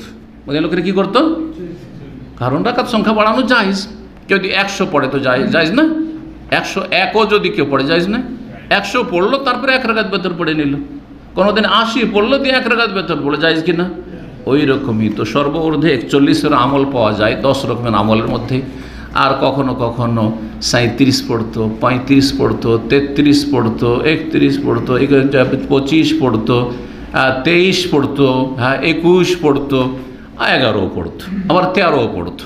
এতগুলি আমল আছে, এতগুলি প্রায় আমল আছে, আর সবগুলি জায়েজ। কিন্তু সুন্নাত হচ্ছে, সুন্নাত সংখ্যার দিক থেকে সুন্নাত হচ্ছে 11, আর কোয়ালিটির দিক থেকে সুন্নাত হচ্ছে দীর্ঘায়িত করা, লম্বা করে সুন্দর করে সালাত আদায় করা এবং দীর্ঘ সময় ধরে তেলাওয়াত করা, তেলাওয়াত শোনা।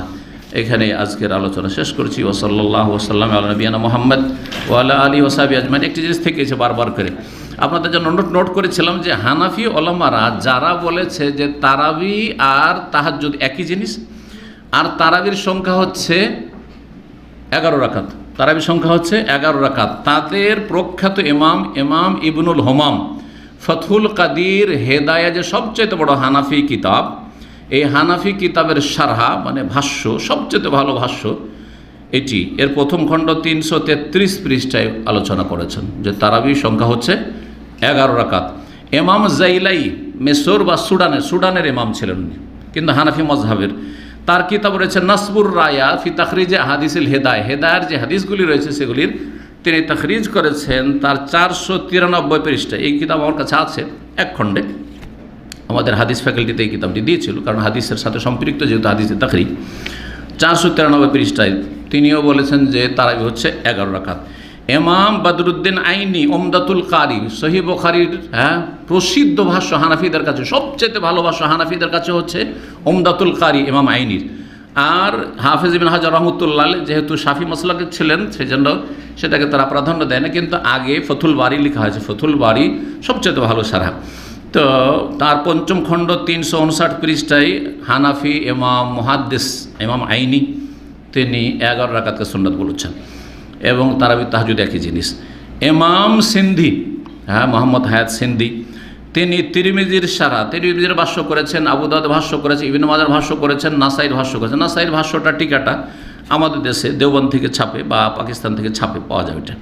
তো ইমাম সিন্ধি তিনি প্রথম খণ্ড তার এই যে তিরমিজির ভাষ্য তাতে 423 পৃষ্ঠা, প্রথম খণ্ড 423 পৃষ্ঠা, তাতেও তিনি তারাবি সংখ্যা 11 রাকাত বলেছেন।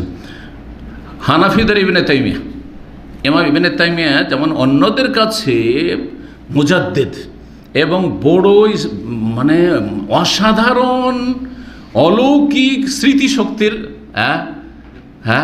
মালিক, যিনি আল্লাহ পাক রব্বুল আলামিন তাকে অসাধারণ স্মৃতিশক্তি দিয়েছিলেন, কোনো কথা শুনলে ভাষা বুঝেন না, মুখস্থ এখানে রেকর্ড হয়ে গেছে। এইরকম ইবনে তাইমিয়া রাহিমাহুল্লাহ, ইবনে তাইমিয়ার জীবনীতে রয়েছে। ঝগড়া করছে দুইজনে, আর ঝগড়াটা তিনি শুনছে, তার জীবনে এই ঘটনা বর্ণনা করা হয়েছে, কিছু বুঝেন না, ভাষা বুঝেন না, মানে আরবি ছাড়া অন্য ভাষায় হয়তো ল্যাটিন ভাষায় কোনো ভাষায় ঝগড়া চলছে, যা শুনেছেন, ছোট ছেলে তখন নাবালক অবস্থায়, কিন্তু ঝগড়াটা দেখেছে। তো বলছে যে এরা কি নিয়ে ঝগড়া করছিল, বলছে যে আমি তো বুঝতে পারিনি তাদের কথা, কিন্তু আমি সব মুখস্থ রেখেছি, বলে দিতে পারবো। আল্লাহু আকবার। তো হানাফিরা ওইরকম মাওলানা আনোয়ার শাহ কাশ্মীরিকে বলে তারা, উনি খুব স্মৃতিশক্তির অধিকারী ছিলেন এবং বড় দেওবন্দি মহাদ্দেশ আনোয়ার শাহ কাশ্মীরের বংশধর, এখনও এতে পাকিস্তানে অনেক আছে, আলেম ওলামা আছে। তার তিরমিজির ভাষ্য রয়েছে আল আরফুসাজি, তাতেও তিনি তারাবি 11 রাকাত বলেছেন। তারপরে মৌলানা মোহাম্মদ জাকারিয়া কান্দলবি, চিনেন কে? উনি তবলিগ জামাতের আধ্যাত্মিক ইমাম এবং তিনি তবলিগ জামাতের একমাত্র লেখক, তবলিগে নেশা ফাজাইল আমলের লেখক কে? মৌলানা জাকারিয়া। আর মৌলানা ইলিয়াস যিনি তবলিগ জামাতের প্রতিষ্ঠাতা, তার জামাতা। তো মৌলানা জাকারিয়া সাহেব তিনি প্রথম খণ্ড 397 পৃষ্ঠা আউজাজুল মাসালিক। মৌলানা জাকারিয়া সাহেব যদি সুফি না হইতেন, মৌলানা জাকারিয়া যদি সুফি না হইতেন আর তবলিগ নেশাবে এইসব যদি জগা খিচুড়ি না জমা করতেন, তো তিনি একজন মুহাদ্দিসও ছিলেন, তার হাদিসের খেদমত আছে। তিনি মুয়াত্তা মালিকের একটি মানে বিস্তারিত বিশদ শারহ লিখেছেন, যে কিতাবের নাম হচ্ছে আউজাজুল মাসালিক। এই আউজাজুল মাসালিক কয়েক খণ্ডে রয়েছে। প্রথম খণ্ড 397 পৃষ্ঠায় তিনিও স্বীকার করেছেন এই তবলিগি ইমাম যে তারাবি সংখ্যা 11 রাকাত, এবং তারাবি তাহাজ্জুদ একই জিনিস, আসলে আলাদা জিনিস নয়। তারপরে যদি গোড়ামি করেন তো আল্লাহ ছাড়া আর কেউ হেদায়েত করনেওয়ালা নেই। আল্লাহ যেন বুঝার তৌফিক দান করেন। সুবহান রাব্বিকা রাব্বিল ইজ্জাতি আম্মা ইয়াসিফুন ওয়া সালামুন আলাল মুরসালিন ওয়া আলহামদুলিল্লাহি রাব্বিল আলামিন।